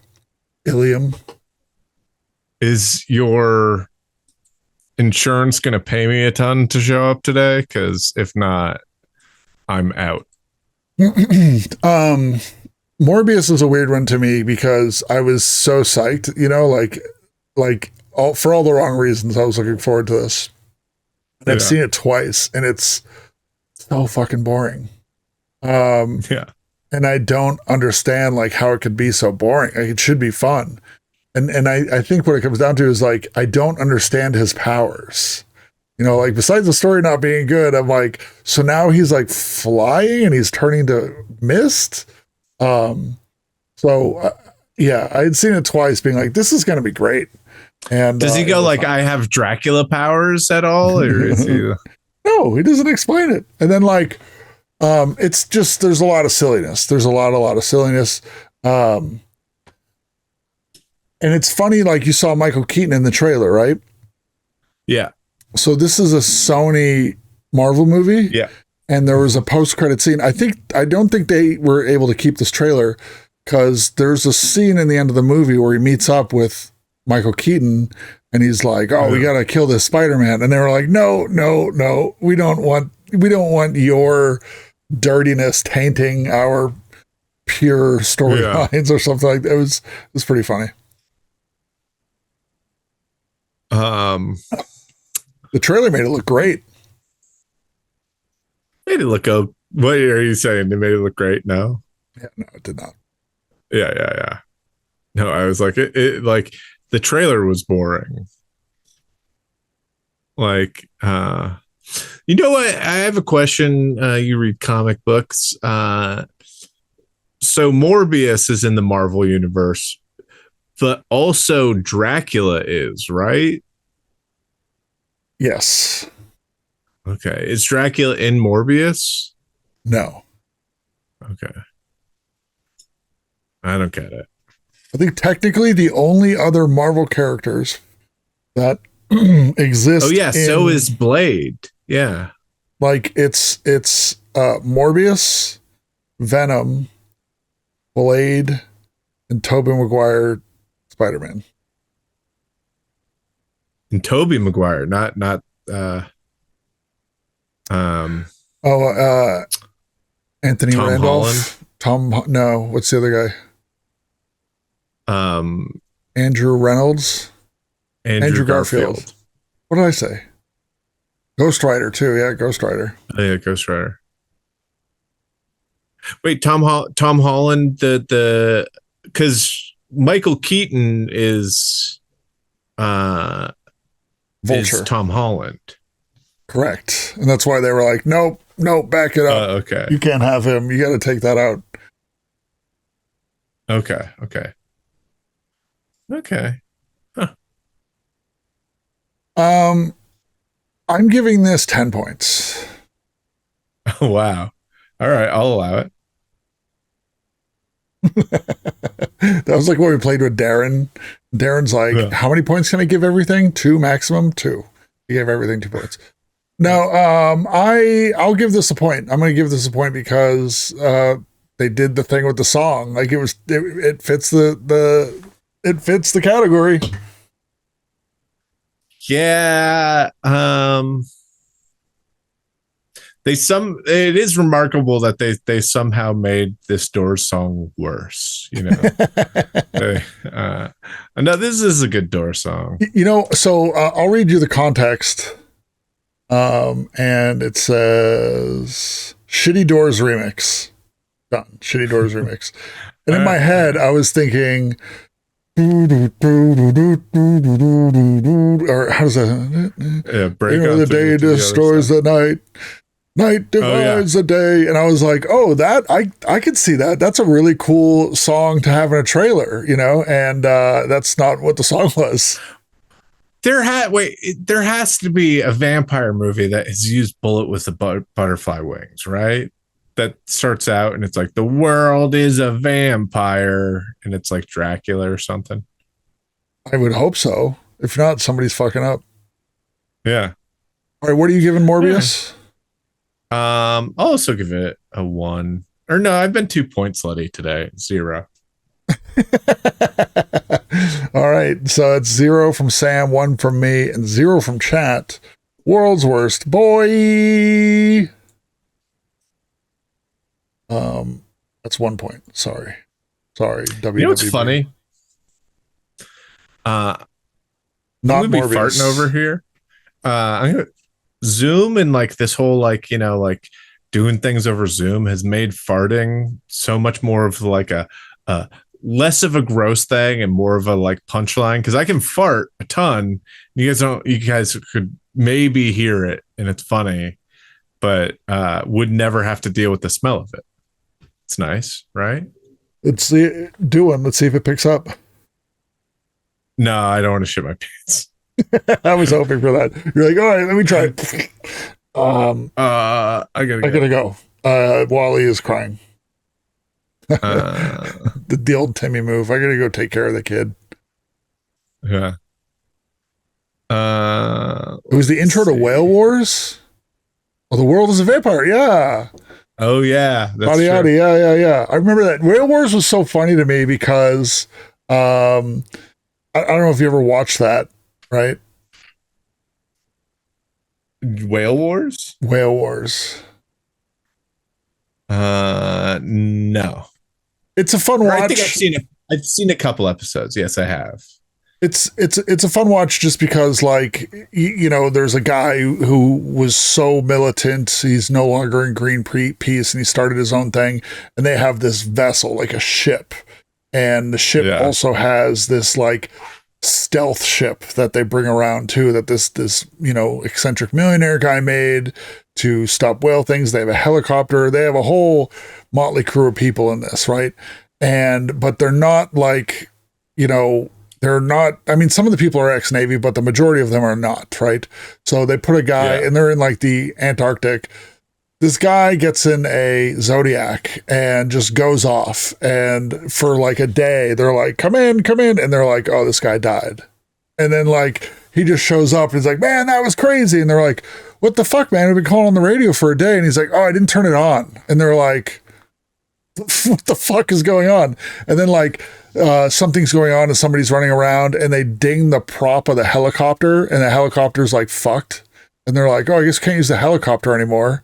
And they're like, what were you doing? He's like, I don't know. I was just carrying a thing and I was running and I hit the helicopter. And they're in the Antarctic on a boat. So it's not like they can just fix it.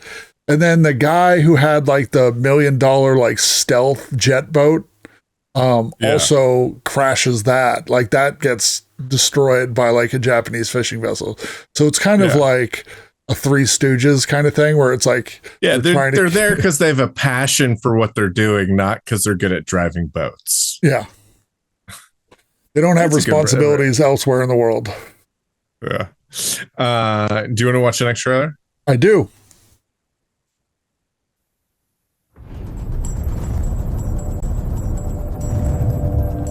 over 550 million firearms in worldwide circulation. Oh, this is That's another one Jared firearm Leto for every movie. 12 people on the planet. The only question is, how do we arm the other 11? Selling guns is like selling vacuum cleaners. You make calls, pound the pavement. I supply to every army but the Salvation Army. Can you bring me the gun of Rambo? Part 1, 2, or 3? I've only seen part 1. By the mid-'80s, my weapons were represented in 8 of the world's top 10 war zones. Damn, you are good. You get rich by giving the poorest people on the planet the means to continue killing each other. Guys! Say what you like about warlords and dictators, they always pay their bills on time. I would tell you to go to hell, but I think you're already there. This is your thing? I'm in transport. That's what I want. She doesn't know how you pay for all this. We don't talk about it. How many car salesmen talk about their work? I'm not saying I didn't have setbacks. There are men going through our garbage cans. Is there anything I should be worried about? No, nothing. The first and most important rule of gun running is never get shot with your own merchandise. Is everything okay? Rough day at the office. We're the Bureau of Alcohol, Tobacco, and Firearms. Let me guess, this isn't about the alcohol or the tobacco. Where there's a will, there's a weapon.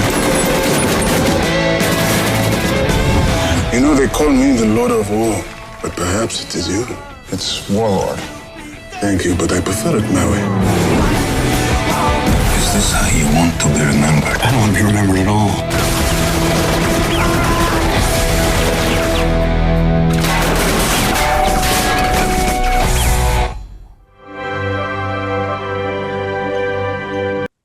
Lord of War, which is it the Clash? I haven't seen it. That is a crazy movie. Yeah, that's the Clash. And the song is called Warlord? No. I think that they're referencing that the this sort of gets through on a Tommy Gunn, but this sort of gets through on a technicality.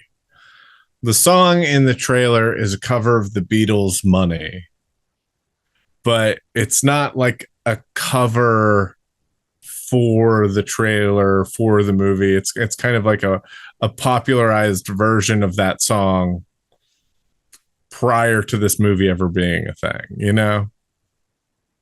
Okay. Oops, I forgot to put the poll up. Who does the cover? I don't know who does that cover, but that's not Polls the up now. Beatles. So if you already hit your vote, you It's have to do the it again. Flying Lizards. It's not originally Beatles. Who did it originally?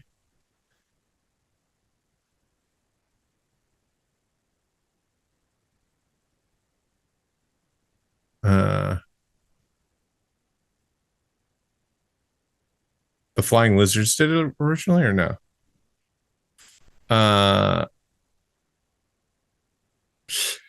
So that great movie, great song. Does it fit the theme? That movie is crazy. There's literally a scene in that movie where he's doing a drug called like Bang Bang or something like that, which is cocaine and gunpowder. And he has sex with a prostitute in like, I think like Nigeria, where there's a really high like population of people with brown with people with AIDS. And so there's literally a shot in that movie where it's Nicolas Cage on a bed just going, AIDS. So it's very weird. And there's also a whole like let me see if I can find this.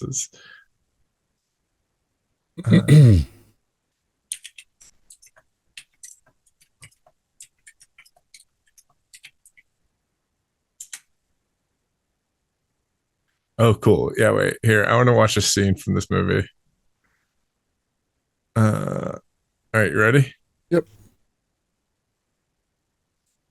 I remember this is when I knew this was in the beginning of the movie, and I was like, "Oh, this movie is crazy." Butterfly says we're all doing brown tonight.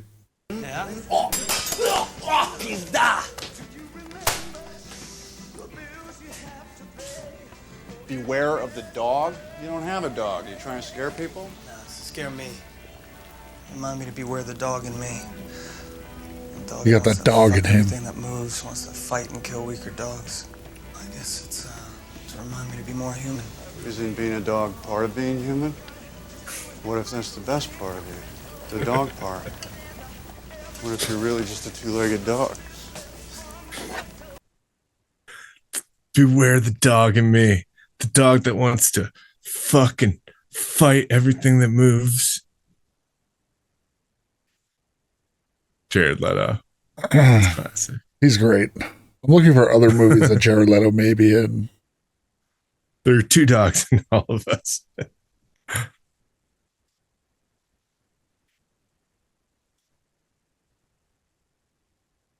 Yeah, that is, I think that was Jared Leto's "Beware the Dog" sign that he brought in. I'm going to give Lord of War 1 point. No. 0 points. 0 points. Wow. You know what? I'm going to also give it 0 points because I feel like it missed the mark. If it was a better trailer, I think I would have given it a point, but I'm taking a point off because I feel like it missed the mark on the theme. I feel like it's like technically on theme, but like, I don't know. You know? Chat gave it 3 points. So who's getting Chat 3 gave points? it 3 points. Everyone's. Let's see. This is Grimword. This one, please. Surprisingly good film. Now with the sequel in the making, starring Nicolas Cage, a cover version of Money, That's What I Want, from The Flying Lizards, originally by Barrett Strong, and probably best known by the Beatles version. Trailer finishes at 2:07. Great description, but I just feel like, yeah. Mythic, what was the song? Every trailer, Mythic, what was the song? So what's that get? 3 points? 3 points. Grimword got hosed by us. Sorry, Grimmy.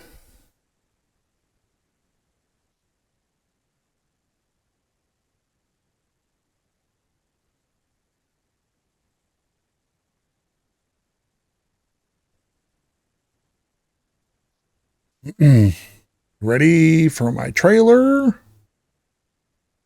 Yes.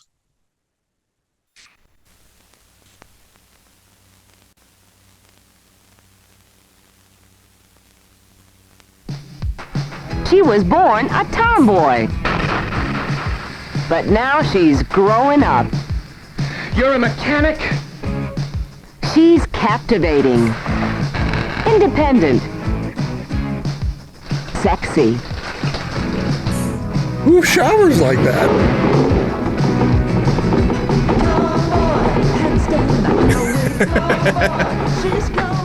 You can't be a tomboy all your life.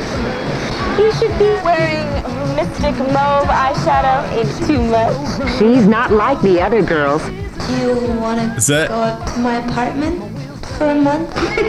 She's ready. Wait, was that Anthony Edwards? World. Head on. Tommy, there's a lot of money in this for you if your car beats his. No, I'm not gonna clobber Tommy. You clobber me? She's getting ready for the challenge of her life.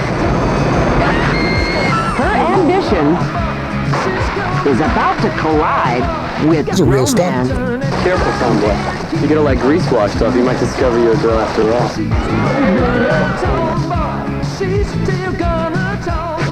She's got the courage, the talent, and the desire to prove it's not just a man's world anymore. Tomboy.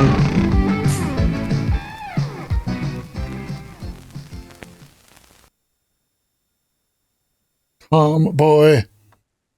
Good song. But now she's growing up. You're a mechanic? Pulls up 1 for no, 2 for yes, but I just want to show this shower scene really quick. Look at the way she showers, where she just like squeezes soap water right into her eyes. Ready? She's captivating, independent, sexy. Yeah, what's she cleaning? Her eyelids? Yeah. And this. See, I have to give it 2 points. I have to give it 2 points for shit like that. Be a tomboy all your life. Motorcycle? There's no way. And sinks a basket? Mystic mauve eyeshadow. Yeah, you can be on a moving motorcycle. Doesn't that look like Anthony Edwards? It does. I just don't think it's him. I don't think it is him either. Anthony Edwards, I don't think would be this age back then. It's normal to soap your eyes like this. Nate doesn't know how women pee, but he's critiquing them showering. I don't know how women wipe. I know they pee sitting down. I don't need to know. Sam, did you know this? That women wipe their beeholes when they wipe their pee parts? Yeah. How did you know that? 'Cause I live with a woman. Weird.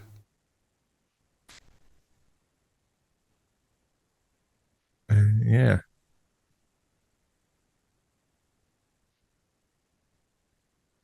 Wait, is this girl from I understand what front to back is, but if you're peeing, it's just odd to me. The thing is that they can get infections if the poop gets into the vagina. We've had, I understand that. We've had this conversation so many times on my channel. Everyone's like, no, not again. I understand like front to back and the hygiene behind that. But I would just assume that somebody would pee, dab the pee parts, and then let go, and then that would be it. Everyone's upset that we're talking about this again. I'm sorry. I'm a single guy. I've never talked to women how they wipe. You know, I have to assume front to back, but even peeing, I was surprised. Do you dab your pee parts when you pee? Do you wipe your pee parts? Sometimes, not always. Okay.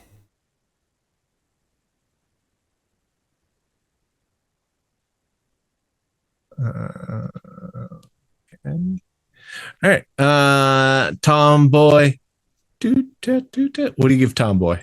2 points for that motorcycle basketball part. Yeah, it was silly. I'm going to give that one 2 points. All right, so that is 4 from us, and chat was high up there with an 89%, so it's 3, so it's 7 points for Tomboy, and that is going to... Weird. Are you red or... No, I'm blue. I lost it. Hold on 1 sec. Oh, you know what? I think I did it. Was it Voodoo Cowboy, Tomboy? 7 points. There we go. All right. Ready? Mm-hmm. Look, the star of Pink Flamingos is here again. It's Divine. She's got balls, and she's got female trouble. I'm a thief and a shit kicker, and I'd like to be famous. Dawn Davenport is eating a meatball sandwich right out in class. Here she is, divine as Dawn Davenport, a feisty young high school girl. My parents are going to be real sorry if I don't get them cha-cha heels. Nice girls don't wear cha-cha heels. Give me those pants. I don't need to wear those ugly shoes. I told you not to. Yes, she had a lot of problems. And she found herself in big female trouble. Well, I just wanted to tell you that I'm pregnant and I want money. Just because you got them big udders don't mean you're something special. It's hard being a loving mother. I give her free food, a bed, clean underpants. What does she expect? Look in the mirror, Taffy. For 14, you don't look so good. Never have I encountered such a morally bankrupt group of people. If they're smart, they're queer. And if they're stupid, they're straight. Crime enhances one's beauty. The worse the crime gets, the more ravishing one becomes. I'm going to chop off your scrawny little paw. Watch as Divine performs the most perverse acts ever brought to the screen. I blew Richard's back. And I'm so fucking beautiful I can't stand it myself. Shut up! Shut up! You'll follow Divine's life of sex and crime from its tawdry beginning to its very end. It's comfortable too. Share the tears and laughter with Divine, Edith Massey as Aunt Ida, and the Pink Flamingos Gang. A new high in low taste. John Waters' Female Trouble. She had a lot of problems. Coming soon from Saliva Films. What a logo. For real. What was the song? Female Trouble. Must have missed it. I was too into the trailer. It was when they had the logo up. Kicker and Right out in class. Here she is, a feisty. I'd be real sorry. Nice girls don't wear cha-cha heels. Give me those pants. I don't need to wear those ugly shoes. I told you not to. Yes, she had a lot of problems. And she found herself. And this is Divine too, right? That's Divine. Female. I wanted to tell you that I'm pregnant and I Oh. want money. Just because you got them big That's udders don't Divine. mean you're something special. It's hard being a loving mother. What'd you think? I loved it. I've never seen that. I've never I seen love John Female Waters. Trouble either, and yeah, it looked great. It looked so funny. I love John just Waters. 'cause you got those big udders. The song was Female Trouble. Sam, I didn't hear it because it was like Female Trouble, like just the way they were singing it, like didn't really register.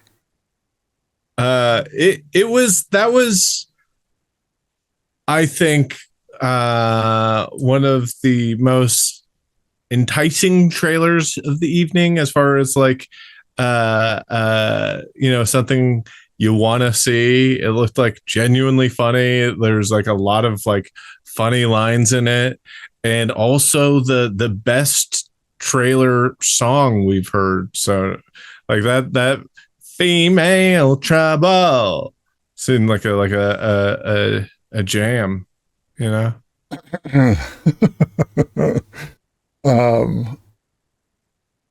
Paul Walker's brother says, "Is this White Medea?" yeah. And it's funny too how it like brings. I didn't realize that it like brought the Pink Flamingos gang into it. Yeah, it's like that guy's isn't that guy's the bad guy in Pink Flamingos, isn't he? With the mustache. Yeah. Yeah, I kind of there's something else I can't place him in though. There's the family that like the main family is the like the most perverted, disgusting family, and then but like the story is that there are these other people who like the contenders, and that guy I think was one of them, and he was like a flasher, right? Yeah.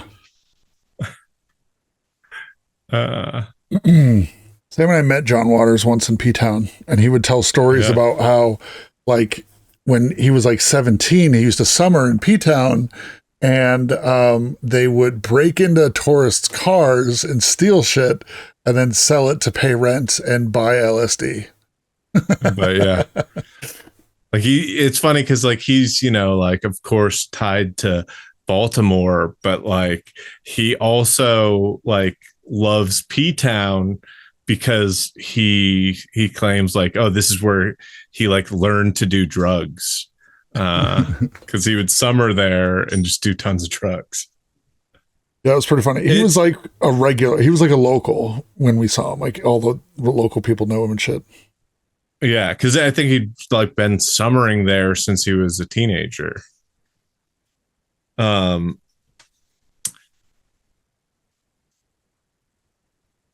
give it 2 that points. Was great. I also other thing I really like, the thing that I thought that the other reason I really wanted to see it, I really like that period of John Waters too. I just haven't seen everything, but like I really like Polyester. I think Polyester is really funny. But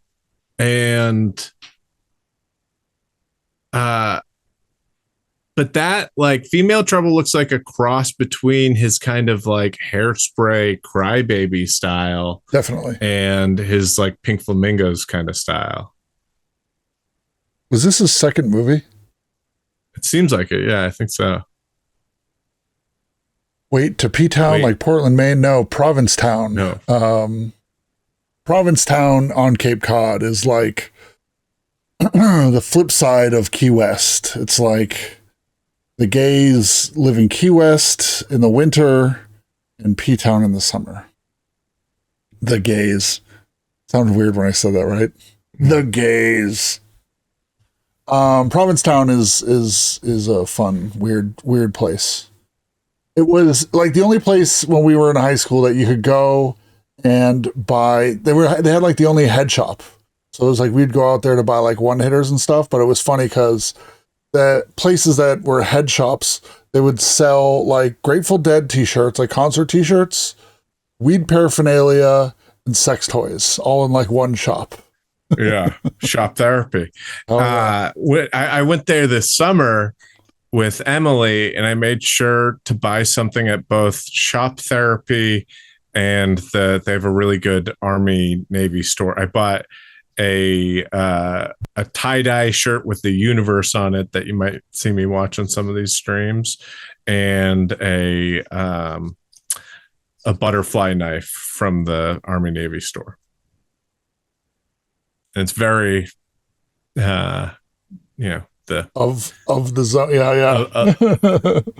That's the thing. It would be like brought me back. You got to buy a cock ring, a tie-dye shirt, of butterfly knife, and a one hitter, or like one of those aluminum like screw together like pipes. Remember, like before hand blown glass was such a thing. Then you'd be like, "Yep, I went to P-Town." Remember, I had all these. I would go to P-Town and I would buy Bong Company logo T-shirts. My mom wouldn't know what they were. She'd be like, "What does dank mean?" I give it 2 points. I felt like you gave it 2 points as well. Did the context give you anything? 2 points, way 2 points. Let's see. One of the classic John Waters films featuring Divine. This time, Divine is a high school girl who runs away from home because her parents won't buy her the cha-cha heels she wants so badly. I love that. They're talking about the cha-cha heels. Theme song Female Trouble, written and performed by Divine. Oh, cool. Plays in the middle of the trailer. I didn't know that was Divine. Yeah, it's great. So that's 7 points. 3 from, and that's Guy Incognito. 7-point trailer. Good job. Another former winner. All right.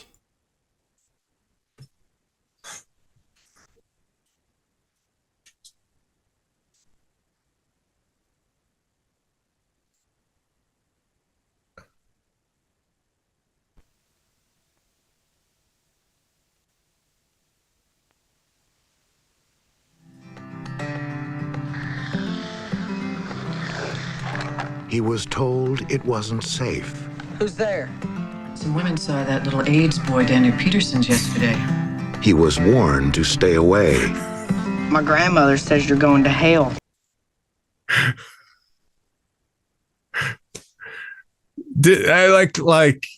We used to live in a time where like adults would be like, "Oh, look, it's that AIDS boy."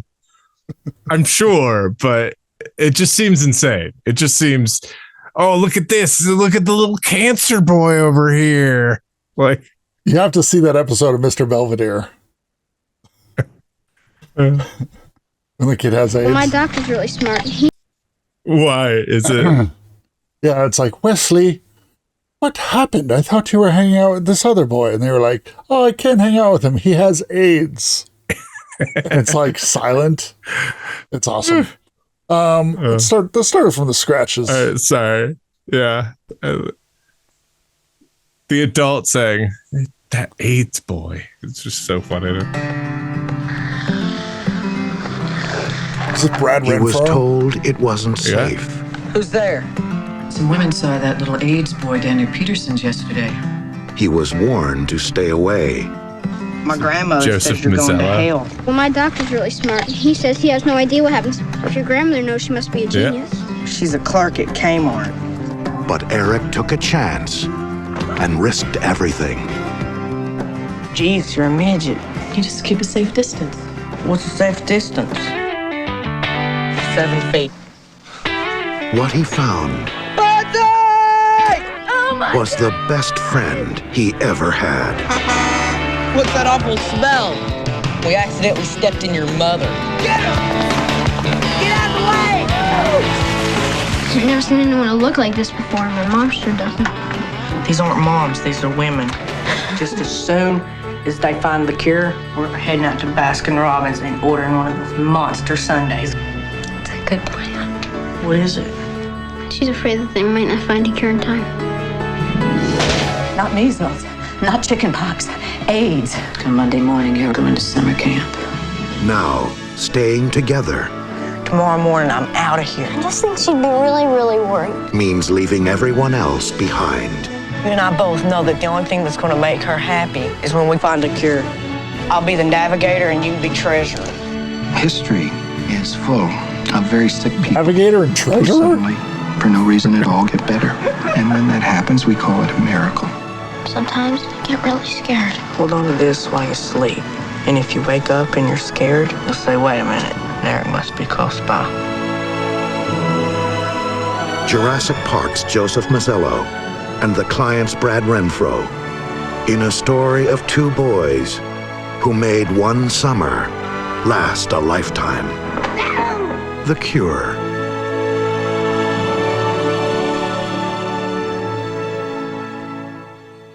Was there a song in that?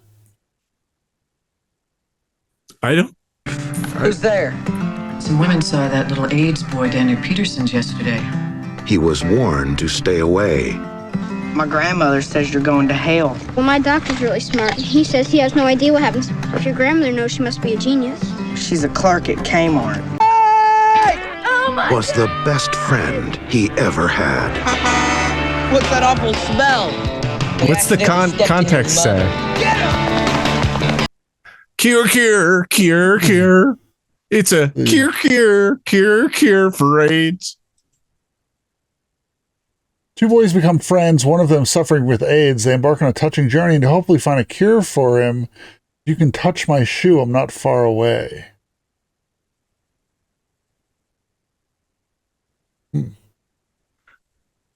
Did anyone hear it? It's a classic song by Woody Guthrie called Little AIDS Boy. I've actually seen this movie. It's actually really sad. Because like it kind of what do you call it? It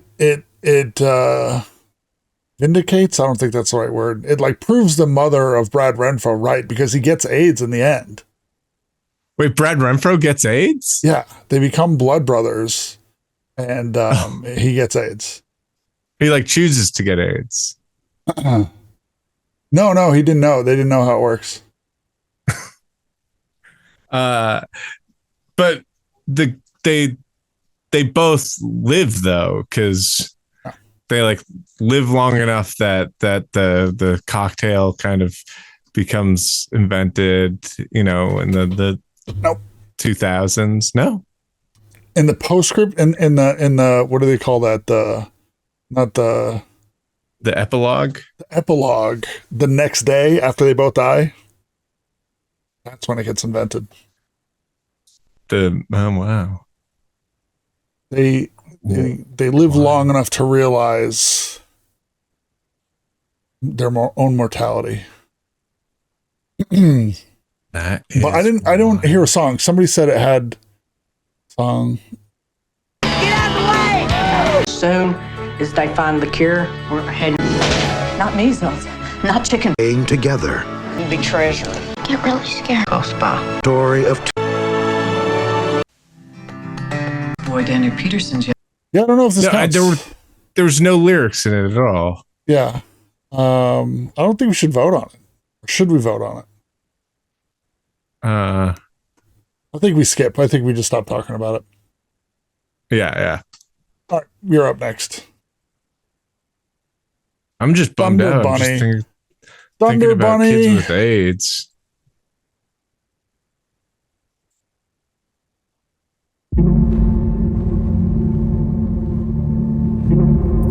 It's Thunder Bunny in chat. Maybe they can explain. This is Major. I'm on site.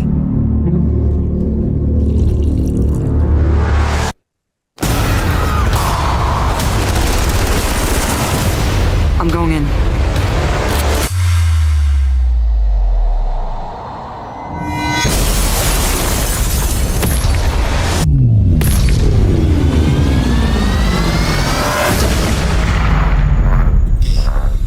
You are the first of your kind, but you're not invulnerable. Maybe next time you can design me better. Everyone around me, they feel connected to something. Connected to something I'm not. What are you?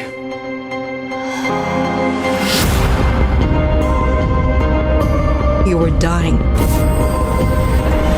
We saved you. And now you save others. Words like violence break the silence.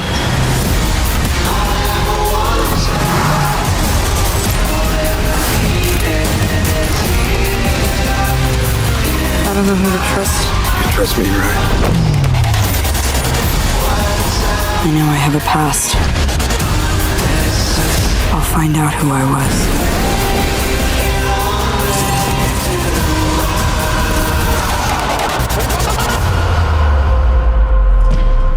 Everything they told you was a lie.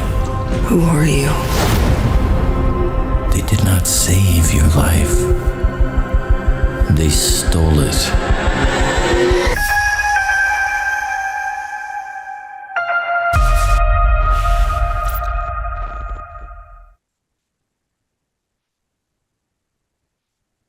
Ghost in the Shell. First, let me say this for fans of the anime. Shut the fuck up. Shut the fuck up, you fucking anime nerds. Look, it's not the anime. And they're like, oh, this is the anime. Well, that's a separate movie. Why would they do a shot-for-shot exact remake of the cartoon? Why? I've seen this, and I've seen the anime. And the anime is great. This is also really good as a separate piece of media. And I feel anime fans are toxic fans because they like their one thing. And when a company's like, let's do more of that, let's put money into that and make this other thing, which is really good. The people that, they want to, get to see this are like, it's not the thing I like, so I'm not going to like it. And it's bad. I've seen it, a standalone movie. It's great. It's very gatekeepery, It really is.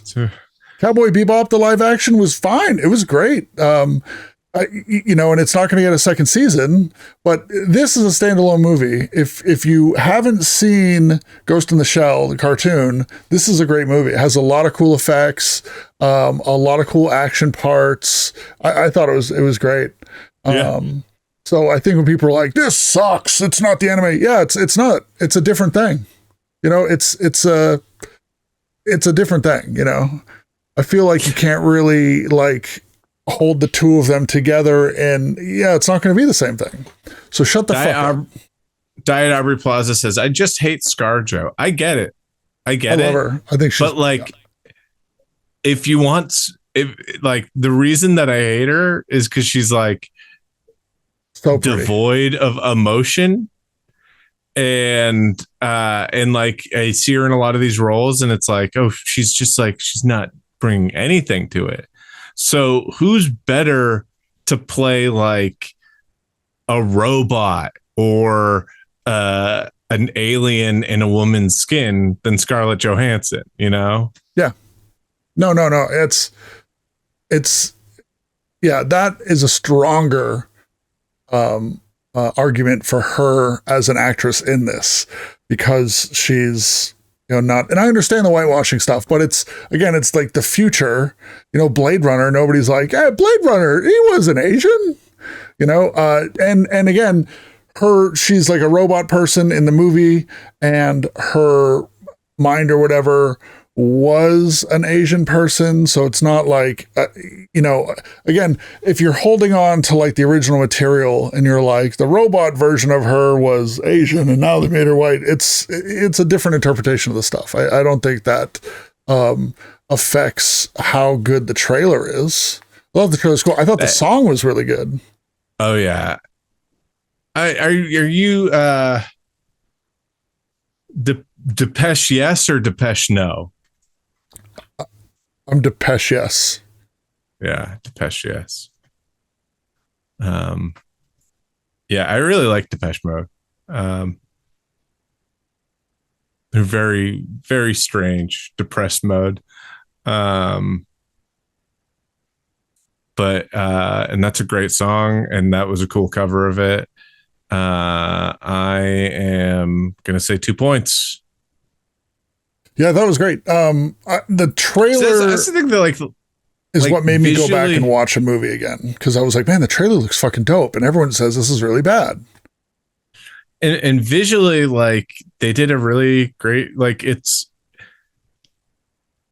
easy to draw something that looks all crazy and colorful when it's like, yeah, it's a drawing and we get to choose all the colors, but like to like bring that to life, I thought they did a really good job. Yeah. Also, with anime cartoons, are the characters of a specific race, or is it just like their cartoon versions? Can you see a cartoon and be like, that's a Japanese character? I mean, in Akira, I think they were Japanese. Like, they kind of, they all had like straight black hair and Japanese features. But yeah, I know what you're saying. Yeah. Her name is Kusanagi. It sounds Japanese. Isn't she a robot though? Or is that her original character name when they took her brain? I'm saying it doesn't matter. Yeah, she's a robot. Don't blame the people who made the movie. Blame the people that made the robot. Okay.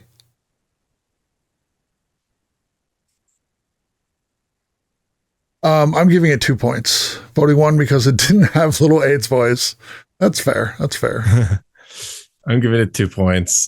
Just visually really fun to look at. And that white suit was really tight.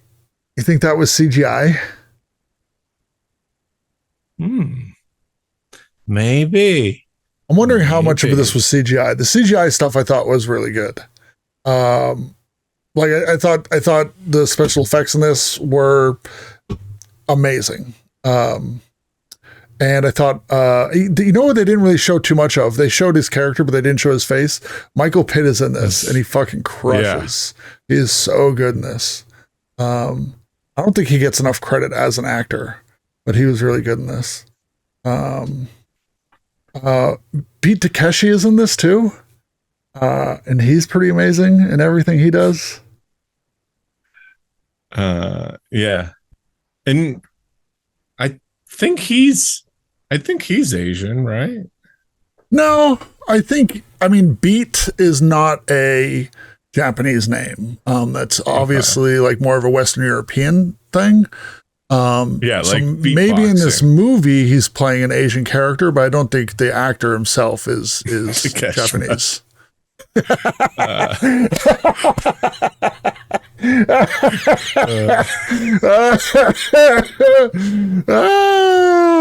Grimward. I'm giving Grimward an extra point for that.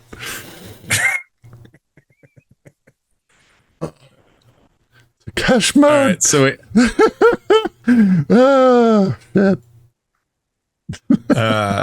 What was the score on that?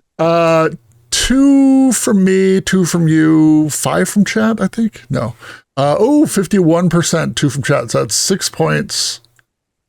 6 points going to Panwall. Oh, live action version that features a cover of Enjoy the Silence by Depeche Mode. Depeche Mode. Depeche Mode. Oh, that's going to be funny forever for me. All these Miyazaki fans out in chat being pissed. Oh, I feel really bad. Wait, Why? what's today's date? There's someone who submitted the Underdogs. I didn't see that till now. I feel like we have to watch their other trailer because of that. So I'm gonna. It's just one of Trevor's favorite movies. Favorite franchises.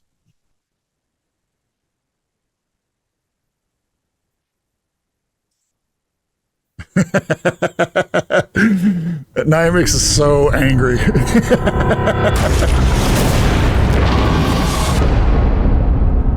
We gods are losing our power. We believed Titans to be imprisoned forever. Now, they're breaking free. It would mean chaos.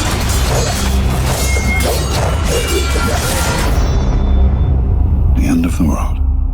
Have you watched this in Midhunters? No.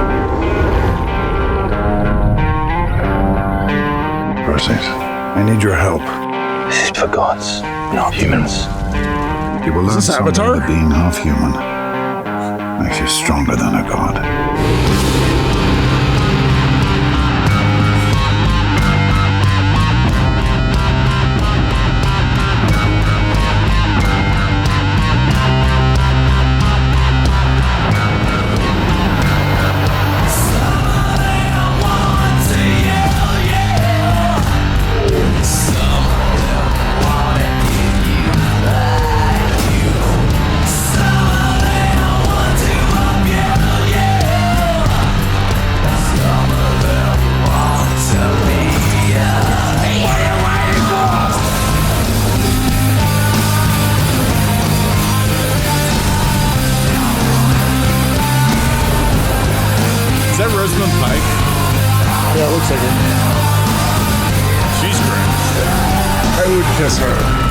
You're sweating like a human.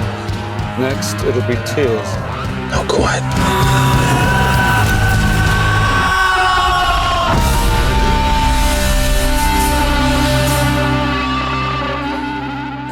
It's such a weird song for that trailer.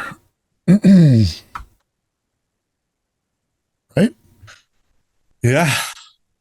I mean, I think it's cool. The song is cool or the trailer's cool? The song with the trailer. I think it's weird, like Sweet dream, like it's like, what is this like? Like you figure it to be something on the nose where it's like this is like a Freddy Krueger trailer, or like yeah. That would have been great. What's the Taken guy's name again? Liam Neeson. Liam Neeson and Ralph Fiennes look very similar. Yeah, this is a brothers. This is a reunion of Schindler's List. Little Schindler's List reunion going on here. Never seen it. It's a good movie. It's good. Black and white. Yeah, not all of it. I just haven't seen it. Manson cover of Eurythmics. Yes, Mythic. Yeah, Liam Neeson and Ray Fiennes look very similar in the movie. They're brothers, but when you think about it, you're like, oh shit, yeah, they look a lot like generally. Is they both kind of like hit the mainstream, really crossed over with Schindler's List. And Liam Neeson was Voldemort. No, Rafe was Voldemort. Okay. What was Liam Neeson? Supposed to say his name. Liam Neeson was Darkman. Huh. And the Gray. He was also the Gray. Did you ever see that movie? Well, Ralph Fiennes was Taken. Did you ever see that movie about that wizard who's in a plane crash up in Canada, and with like a bunch of like miners, like not young people, like they're like oil miners, not like young people covered in oil, but and they're like children like in like. No, like okay. People who work in getting oil out of the but like but they're up north, and they're in this plane crash, and they're getting chased by wolves the whole time, and Liam Neeson plays this wizard who can, like he's taken on his mission to protect them from the wolves. I think it's called Gandalf the Grey.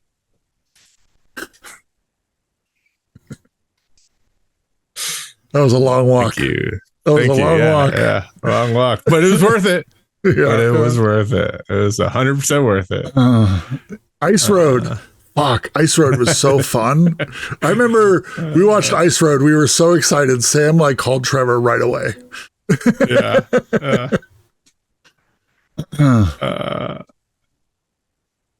Wow, a lot of people said no. I'm surprised because I was like, I'll give it 1 point. Like it looks cool. It looks definitely like epic. I'm giving it 2 points. Yeah, I'm gonna give it 1 point. Trevor saw this in theaters, was excited, saw it like when it came out, because he saw the other one and he was like, "Oh, I love 3D movies." And then he saw this one, and I was like, "How was it? How was it?" He was like, "It was great. It was 3D, and there was all these gods battling." This feels like a solid mid hunt, though. I mean, it does. We don't watch enough like epic mid hunts. I feel like I need to start like curating a list of like epic movies, like Troy. And this, because there's all these big budget epic movies that just were like, so we need to figure out some of that stuff. Pop-Tart's been really putting some work into the mid-hunting bot, and now you can have it like suggest random things from the list that we already have. I think you can like find two actors together in a mid movie. It's been pretty great. He's crushing it. So shout out to Pop-Tart. Shout out to Senseless. I mean, we got to put this mid movement on the map, like it should be a thing, I think you should start hosting mid shows, Yeah. Because I'm now branching out and we're doing like, some TV. We've been watching CSI Cyber. We're doing some other things. We do After Boys on Mondays, which sometimes do become mid hunts.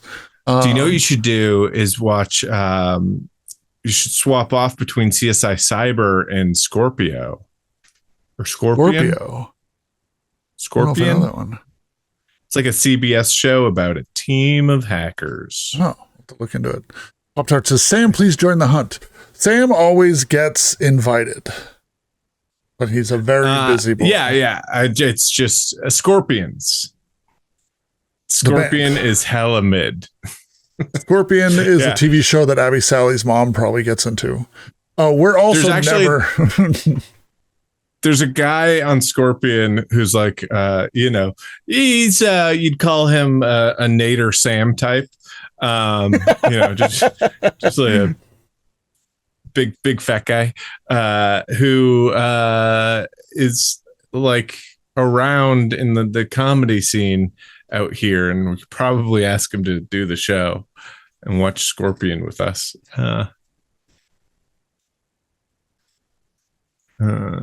Mr. Ouija gets the 3 points from us. Chat gave it nothing. That was not into that. Yeah, we actually did a ladies hunt. That doesn't sound right. A ladies mid hunt. A ladies mid hunt. Midriff hunt. I don't know if we're gonna do it again. No, I don't know if we're gonna do it again. I said, hey, pick 5 movies and we'll put them in the list and we'll do a poll, and it will be just the movies that ladies suggest, because, we do have a strong and vocal mid-hunt lady population, but they kind of always get outvoted due to like the sheer numbers for like a Nick Cage movie. So I said, you know what, we'll do a ladies mid-hunt, specifically. Wait, time. I love how you said vocal there. See, we have a small and vocal, like they're not lurkers. These women are just flapping their gums. Tell me about it. No, and so I said, hey, pick 5 movies. We'll vote on those 5 movies. And then they came to me with a list of 8 movies, and I was like, no, just 5. 8's too much. And they're like, got it. And then they came back with a list of 3 movies, and I was like, you know what? We'll go with the list of 3 movies. John Tucker Must Die wins. So we watched John Tucker Must Die. Halfway through the movie, they all leave. And we're on like another stream, and I'm like, fine, you can join another stream, but you pick the movie. Yeah, that's dick move. It's a dick move. And by the way, I'm giving Mr. Ouija an extra point because they submitted The Underdogs, which we showed in which we loved. Like, if we watched The Underdogs in the show, it would have scored very highly, but we couldn't because we already watched it. Yeah. So I think that's unfortunate. So I'm giving them an extra point. All right. You got a trailer? I chose Wrath of Titans. Oh, you chose Wrath of Titans. I thought I chose Wrath of Titans. Sorry. I probably got to go soon because I have to poop.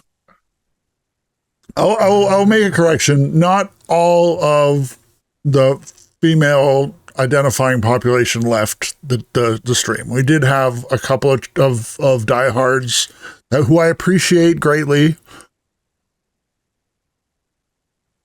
but those other vocal ones, you know what I'm saying? Okay.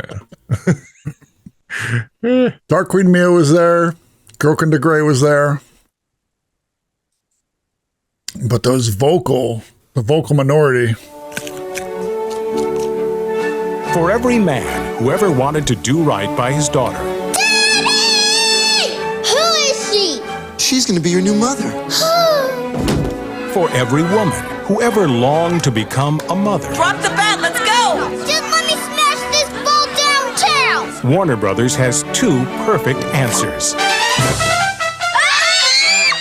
But what I see is me. I see me too. I'm the woman of the house, and you're off to a year-round boarding school. Now a couple of identical strangers have decided to play matchmaker. All they gotta do is meet once, then they'll fall in love for sure.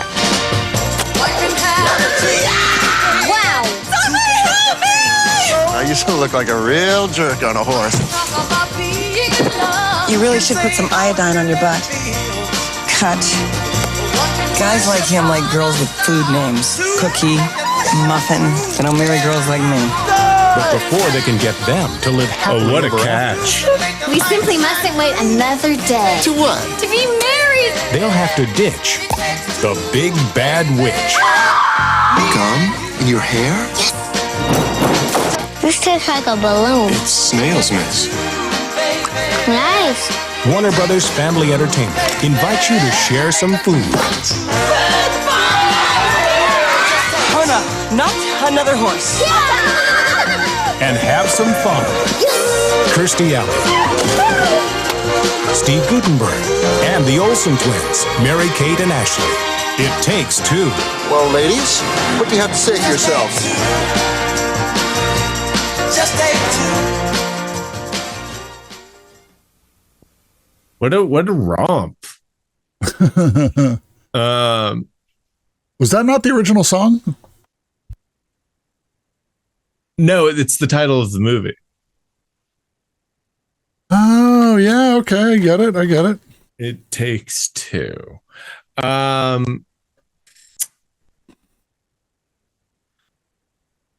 you know what line I really liked?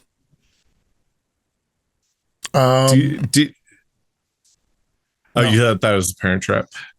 You know what line I really liked is when the new stepmom was like, I'm going to be the woman of the house and you're going to go off to a boarding school. Like, you know, as a kid, you're like, oh yeah, that's like an evil adult. Oh yeah, that's an evil adult. I bet that person today, I would think they were kind of funny.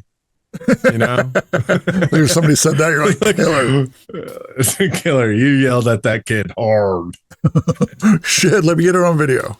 I'll show you the part I like the best is for every man who ever wanted to do right by his daughter. Daddy! Right here. Who is she? She's going to be your new mother. This is the more vocal ladies of the mid-hunting whenever a movie that they don't want to watch gets chosen. What are we watching? We're watching some Nick Cage movie.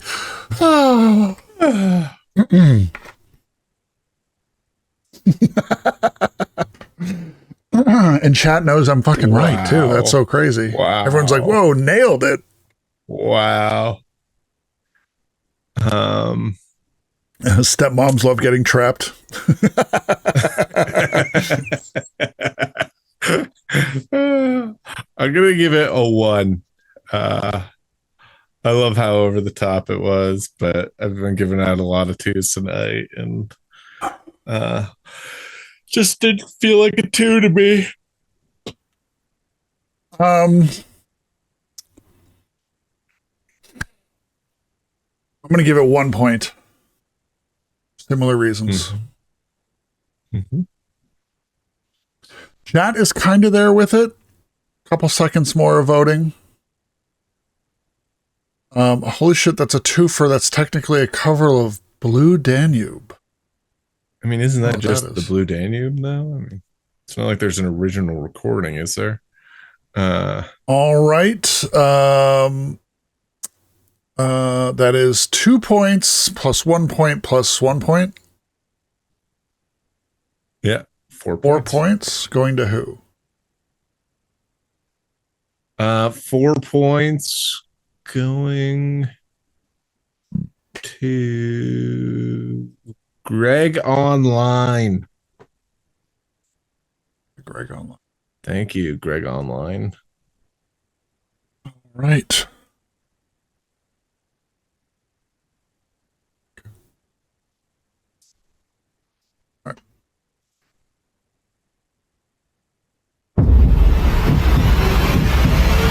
Pre-trailer trailer.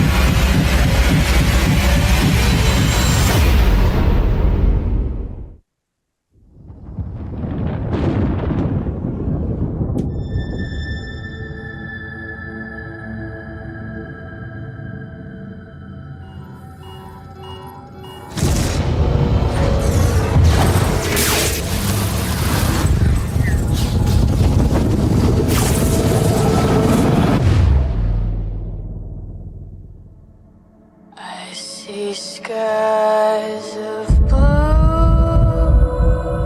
Have you ever seen this?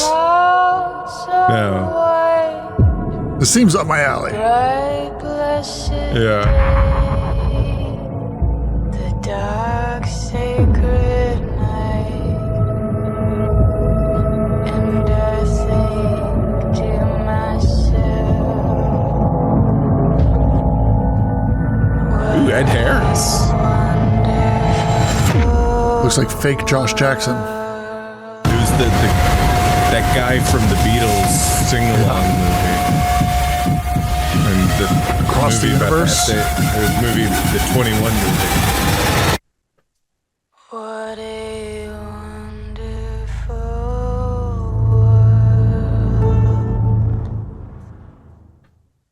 Geostorm. The song is What a Wonderful World. Huh. I've never seen it. Geostorm. Is it Geo? Pretty sure it's Geo. Yeah. Okay. No, it's Geo because of the van. Of the what? I think it's a Dodge Geo, Oh, okay. right? Isn't that the van? Right. No. Geo Metro. Geo Metro, that's what it was. Yeah, it's in Oh. Geo Metro. Yes. Resident Evil says it's called Moonfall 2. No, I feel like this is like everything that came before Moonfall from Roland Emmerich is a lead up to Moonfall. Whoa, Away Stork Away is challenging. I submitted this without the pre-trailer trailer. All right, if it's the same trailer, but it doesn't have a pre-trailer trailer, I'm docking points from Away. It's the same trailer though. Then why are you challenging? So you want us to watch it again? Just now we'll be like, oh, there isn't a pre-trailer trailer.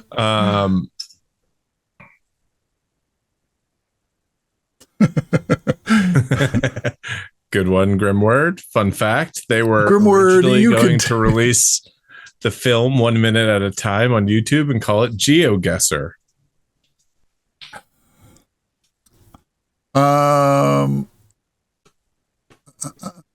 prefer a trailer without the pre-trailer. I do too. No, it's not a real challenge. Sam, what are you going to give this? I feel like it was a good short. Actually, it's weird because it's a minute 42, but it felt like a very quick trailer. True. I don't think it had anything that was like, fuck yes, but I am interested. So I'm giving it 1 point. I'm almost like there was a lot of stuff that looked really fun. There was something though that bugged me that I'm going to dock it a point for. And by dock it a point, that means I'm going to put my penis up to its penis and slip the you're gonna space dock at 1 point. The foreskin of the trailer over my foreskin. Okay. But because it had the like, it was telling us like the premise with the titles, but it did it at a pace where I couldn't keep track of the sentence. True. That's a good point. I totally just stopped trying to read what it was saying. Yeah. All right. It just slipped below the cut. It was 50-50, which would have given it 2 points, but it just slipped below. So now it's a 1 point trailer. 1 point from me, 1 point from you. And 1 point. And that is 3 points total going to Geostorm, submitted by Away Stork Away, who challenged his own trailer. This is your link. This was your link. Also, I just want to point out that Away Stork Away, as soon as we watched their trailer, they're not here to talk about the challenge. As soon as we didn't accept their challenge, they started streaming on their own. He started streaming on his own channel. Fuck this. They're not taking my challenge. I'm going live. He didn't wait for the vote to be over.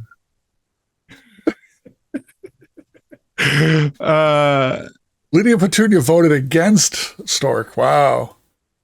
Wow. All right. Wow. Wow. Oh. That's not even in chat to defend himself. It's embarrassing.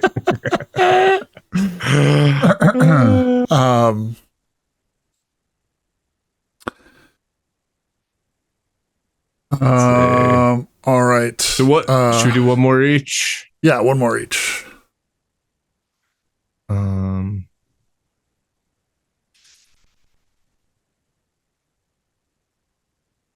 Okay. All right. This one's a new one. And I think I've seen this one. I think I like it. I'm excited for this. This is some January shit coming out. I love January shit. You're a blessing, Mr. Clay. This place was crabgrass and weeds, and you brought it back to life. Shit. Mrs. Parker and I were friends. The king of She was January. our family. She was the only person who ever took care of me. I just got a message saying that there's a problem with my computer. Yes, ma'am, we got this. Yesterday, she shot herself. This is private property. Do you know what they do here? Scamming the weakest in our society. Buddy, I'm counting to 3. 1, 2, 3. There, I did it for you. Oh, I'm gonna burn yes. this place to the ground. Will you stomp his ass out? You're telling me one man did this. The only thing you know is he's a beekeeper. A beekeeper? Well, that's not good. Beekeepers is a special program outside the chain of command. I protect the hive. When the system is out of balance, I correct it. We have laws for these things. Until they fail, then you have me.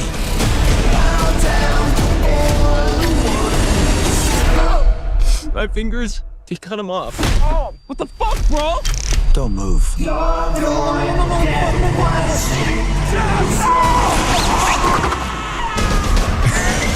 I think I died.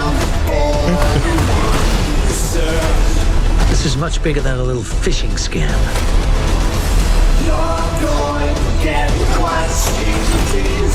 The money's going all over the world. That's Sabretooth? People in finance, even government. Oh, yeah. You are a problem. Goddamn right, I'm a problem.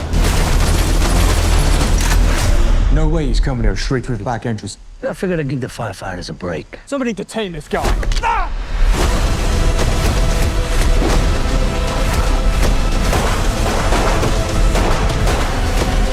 He's just killing FBI guys? We have to kill him before he kills his way to the top. She's got pink bullets. It's flammable as fuck. Who knew?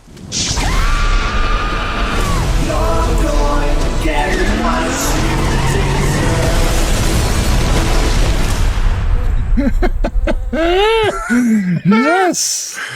That looks awesome. That looks fucking rad. I love such a bummer that that's being released like just after the end of the year, so it's not eligible for Oscars, though. You know, it's eligible for next year's Oscars, though. Yeah, Sweet. true. It'll be so good. I love also it's such like a bad, like so cheesy thing. Such a cheesy thing where like they have this great premise of this guy. He's like a beekeeper, a literal beekeeper.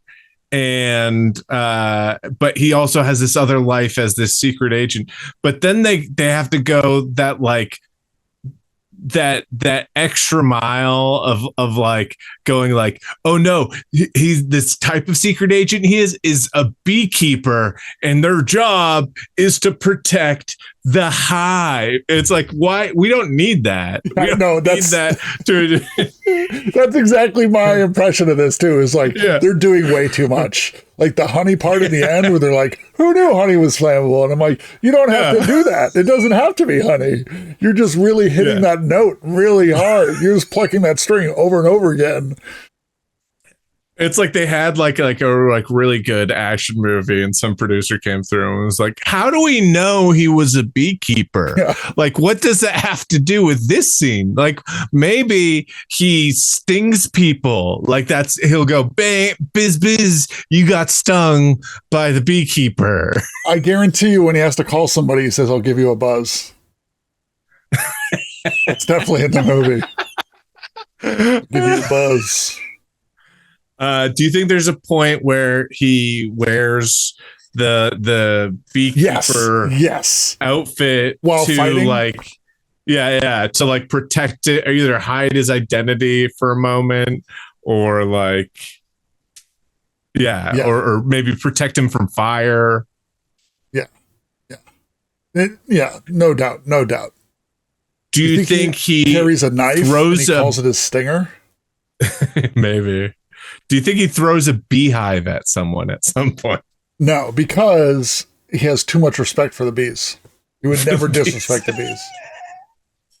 Do you think there's anyone who's allergic to bees in the movie, and you get to see them get stung?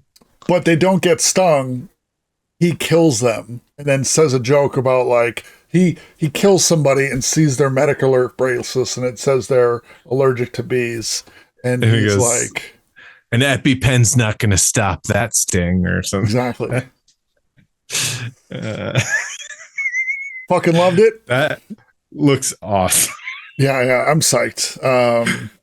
I love that they have what's his name, the PETA from Hunger Games.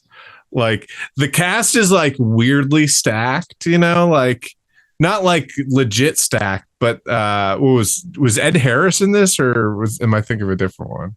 He was in Geostorm. There's someone that played like an older agent. It's also funny too. Tracy Lords' dad, Timothy Irons.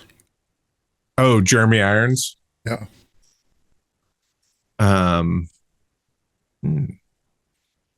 But I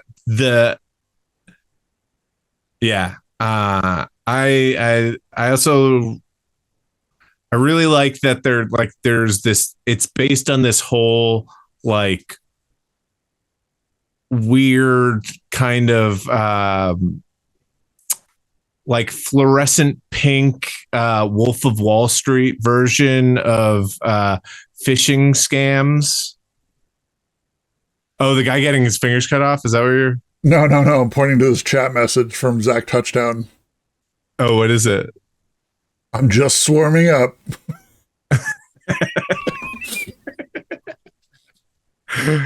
The pink bullets and like pink jacket thing feels very John Wick.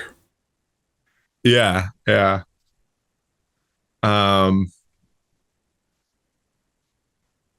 I like how many like shitty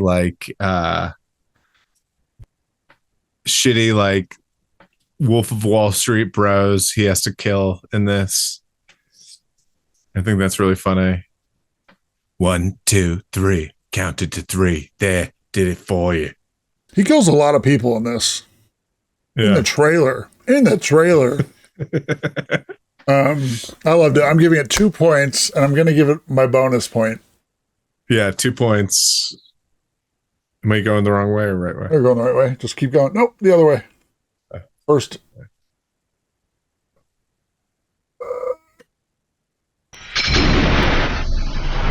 Wait, I think I got to go like this, right? I can't believe this is working.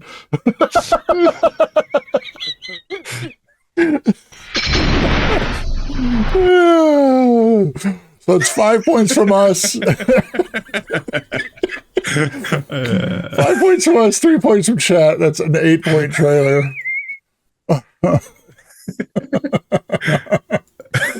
Who submitted that? Oh, and also we didn't even talk about it, but like what Head Like a Hole is such a funny song to do a cover of. I thought it was great. Like the remix of it was great. I'd rather die. Yeah. Speed Punk 1996. That was what, 8 points you said? 8 points. Congrats. I'll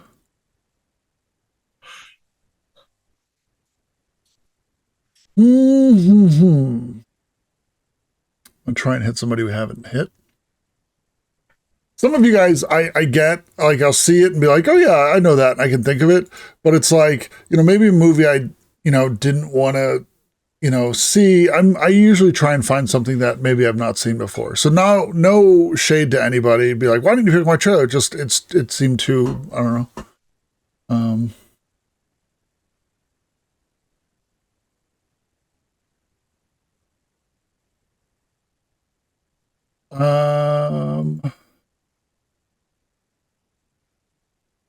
Is mine the last pick?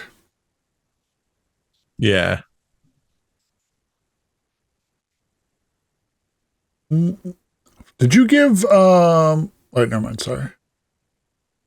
Just want to make sure.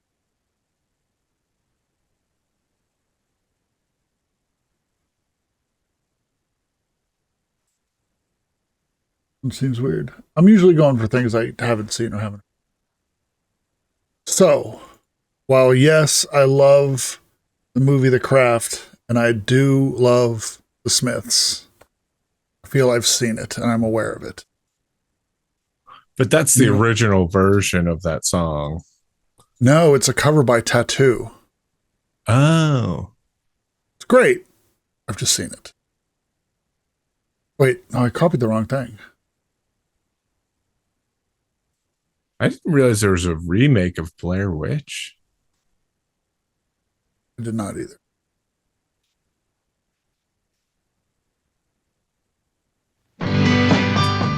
A week ago, they were strangers. An hour ago, they were lovers.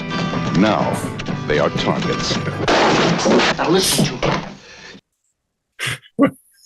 TMI. It was an hour ago, okay? Jeez. Give them some time to develop. Where is this going to go? 15 minutes ago, he came inside her. What? Sorry, I guess. A week ago, they were strangers. An hour ago, they were lovers. Now, they are targets. Now listen to me. You call the cops, they'll nail you. They'll nail John. They'll take your kid away. Long as I remember, rain been coming down. If this weren't stone cool, I wouldn't go near it. You can carry it, I can't. Clouds of mystery pouring, confusion on the ground. The next mother that tries to make me back off is gonna have to live it out with me. And I wonder, still I wonder, Who'll Stop the Rain? Starring Nick Nolte as Ray. In danger, all that counts is going forward. He didn't do it for the money. His pride was all that mattered. Well, your husband once told somebody I was a psychopath. You think he could be right? Michael Moriarty as John. I desire to serve God and to grow rich, like all men. He's out to make a killing, My friend's gonna have $25,000 waiting for you. but it might cost him his life. Oh! If you shoot that man, no one comes down. Tuesday Weld as Marge. We could still make a deal. Who's we? Her husband was the hostage, but her lover held the ransom. Don't fall on me, Marge. Tell her to give it to us, or we'll kill you. They want you to bring it down. Negative. They're animals. You can't make a deal with animals. Now they're gonna kill him and that pretty lady. How am I gonna let them do that, huh?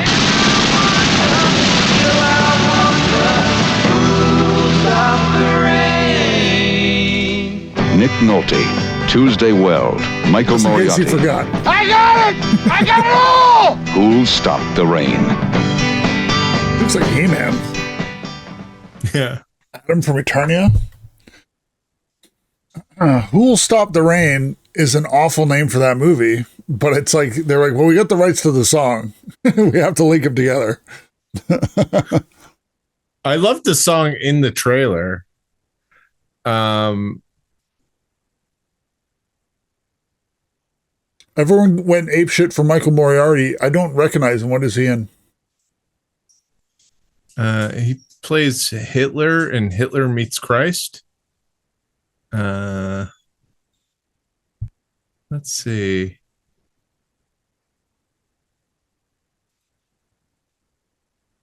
He looks really familiar, but what does that sound? It's Flicka. Loved your collab with Almost Friday, Sam. Oh, thank you. I give that 2 points. I really like that trailer. I really like the stop start of it all. Made me want to see the movie. I like that it went through the starring actors again at the end. Yeah. He was in Q, the Winged Serpent. He was in The Stuff. Still have yet to see The Stuff. Everyone talks to me about The Stuff. He was in Troll. He's in Return to Salem's Lot. Dark Tower. There was a 1987 movie called Dark Tower. What's in that? Yeah, everyone tells me this stuff is great. I just haven't seen it. Yeah, what do you give it? Give it 1. Okay. And so what does chat give it? Chat still has a few seconds on the clock. So far, it's leaning towards no. Got 1 point, but few people could vote. You liked it. Oh, somebody voted yes. Tipping the other way. Another person voted yes. Only vote yes if you like the trailer, right? I don't know. I don't think it had anything that really like stung for me where I was like, yes. So, for me, it's a 1 point trailer, but oh, wow. At the buzzer, this got 2 points. 1 from me, 2 from chat. 2 from me. 2 from you. 5 points going to, 5 points going to Gene Dealman. Yes. 5 points to Gene Dealman. I have to get going though. Hold on. We need to do trailer of the week and then we need to figure out a theme for next week. Yes, but I have to get going. I know. Will you read off I said I have to get going. Okay. Let me see. We have the Beekeeper, Tomboy, Death Cheaters, Female Trouble. Yeah, and that's it. But and why don't we, for theme for next week, we'll do heightened comedies. Heightened comedies. So that means like it has to be like in a heightened world, not like Meet the Parents, but yes, like Brain Candy, or yes, like date movie, or like a something that doesn't take place in a grounded reality. Date movie? What's date movie? The parody movie. Oh. Monkey Bone. It's a heightened comedy. We'll say, like something that like, but like Clerks is a grounded comedy. Oh, okay. Right. Like a comedy that doesn't take place in reality. Yes, correct.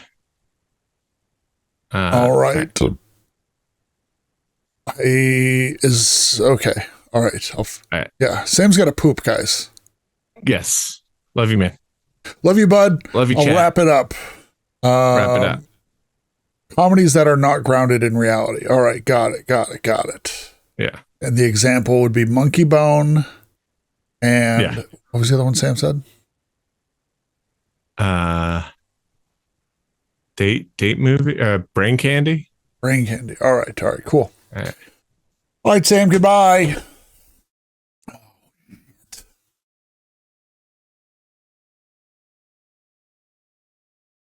You got to figure out how to fix this. While we're voting, is it this? That? No.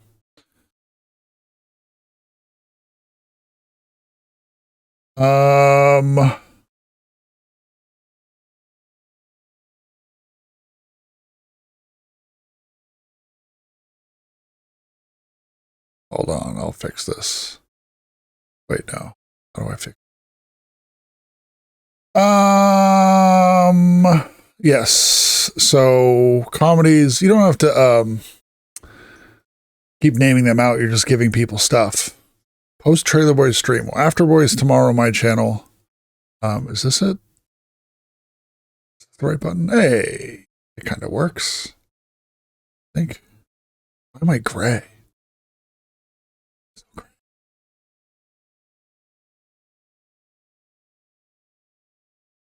All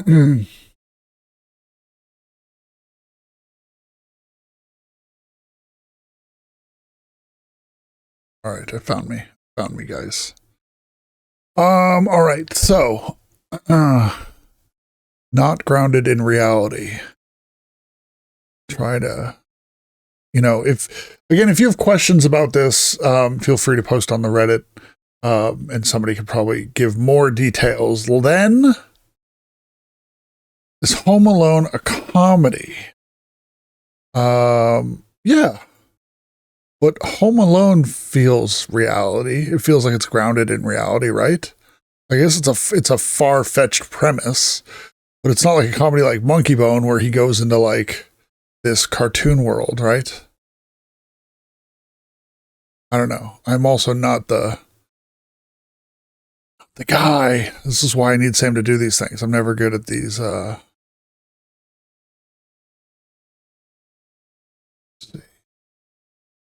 There we go. A little less gray.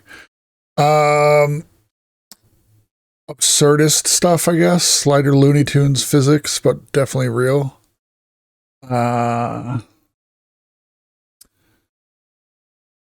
Is she like a hot tomboy? Did you not see the trailer? Charging magic missiles?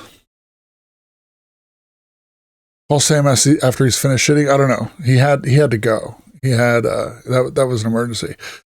While he's gone, I will say thank you to Adventures of Interest for resubscribing. JSBX fan, thank you very much. Again, Frank Howley with the raid. Max Tanaka's gifting a sub to Lydia Petunia. Thank you very much. Zach Touchdown with another one. Resubscribe. Thank you very much. Grim Filth. Big ups. Chick-fil-A gifting a sub to World's Worst Boy. Rated by Beach That Makes You Old. Diet Aubrey Plaza says it's been good to be back to catch stream after being in Twitch jail for over a year. Wow, what did you do to get in Twitch jail? Mythic CDX X rated as well. Thank you.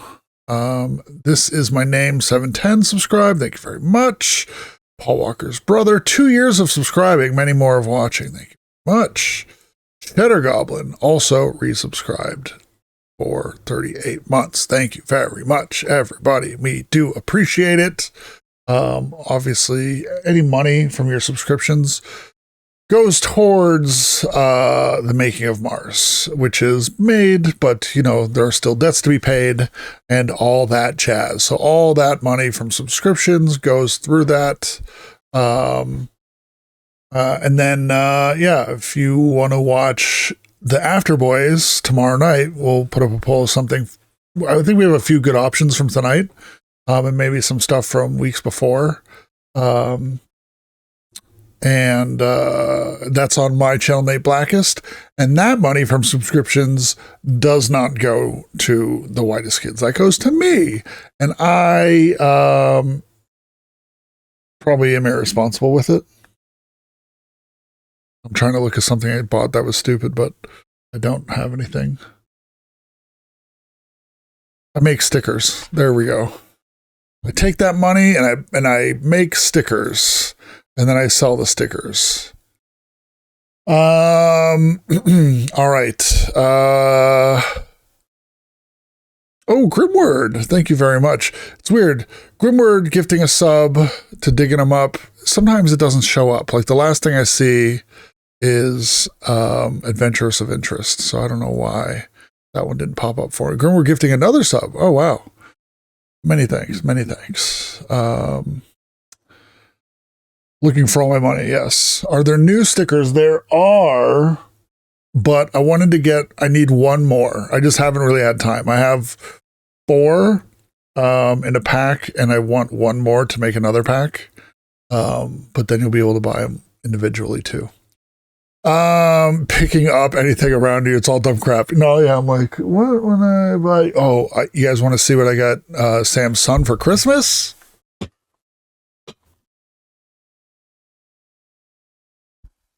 It's a stuffed animal monster truck.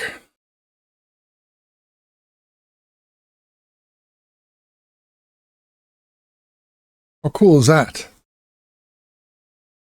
And I'll put your name on the card, because I probably bought that with the money that you've used to subscribe to my channel. So I'll put from Nate, Wally, and the Doll Liquor community. There we go. We did it together.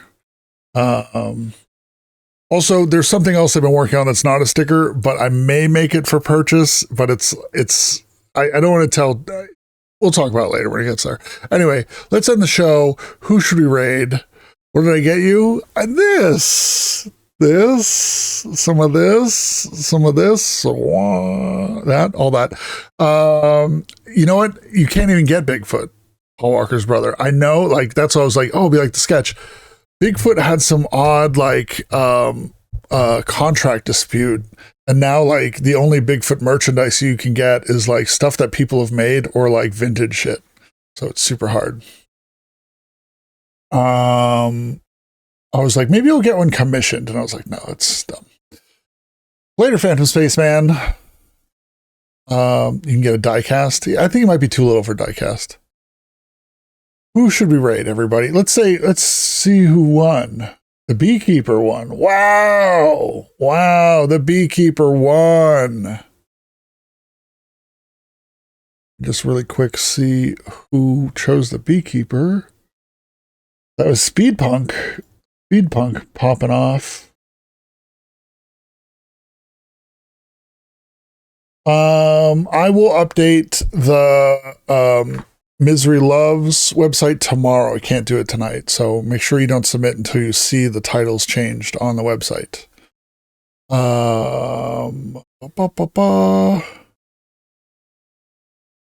Did Diet Auburn Plaza tell us why she was in jail? Missed it. You got banned for more than a year, and the dude was dumb. Wow. On this channel, you got banned?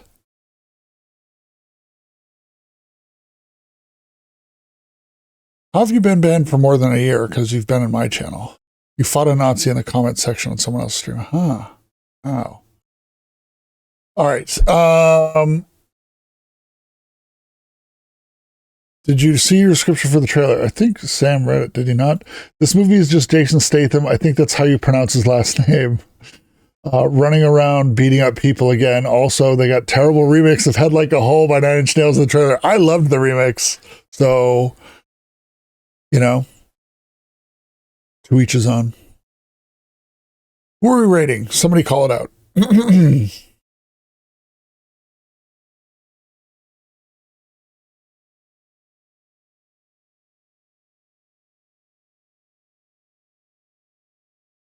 Who's streaming? Stork. Oh, Stork is right. All right, cool. All right.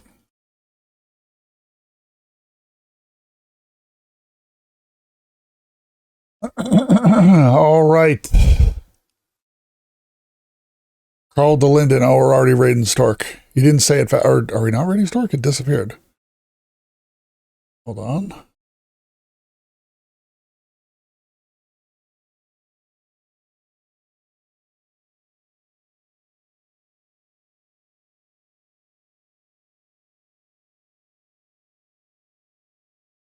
There we go. All right, everybody. Thanks for hanging out. Check me tomorrow. And we're probably going to watch some epic mid, something from tonight. You know, there we go. Have a good night.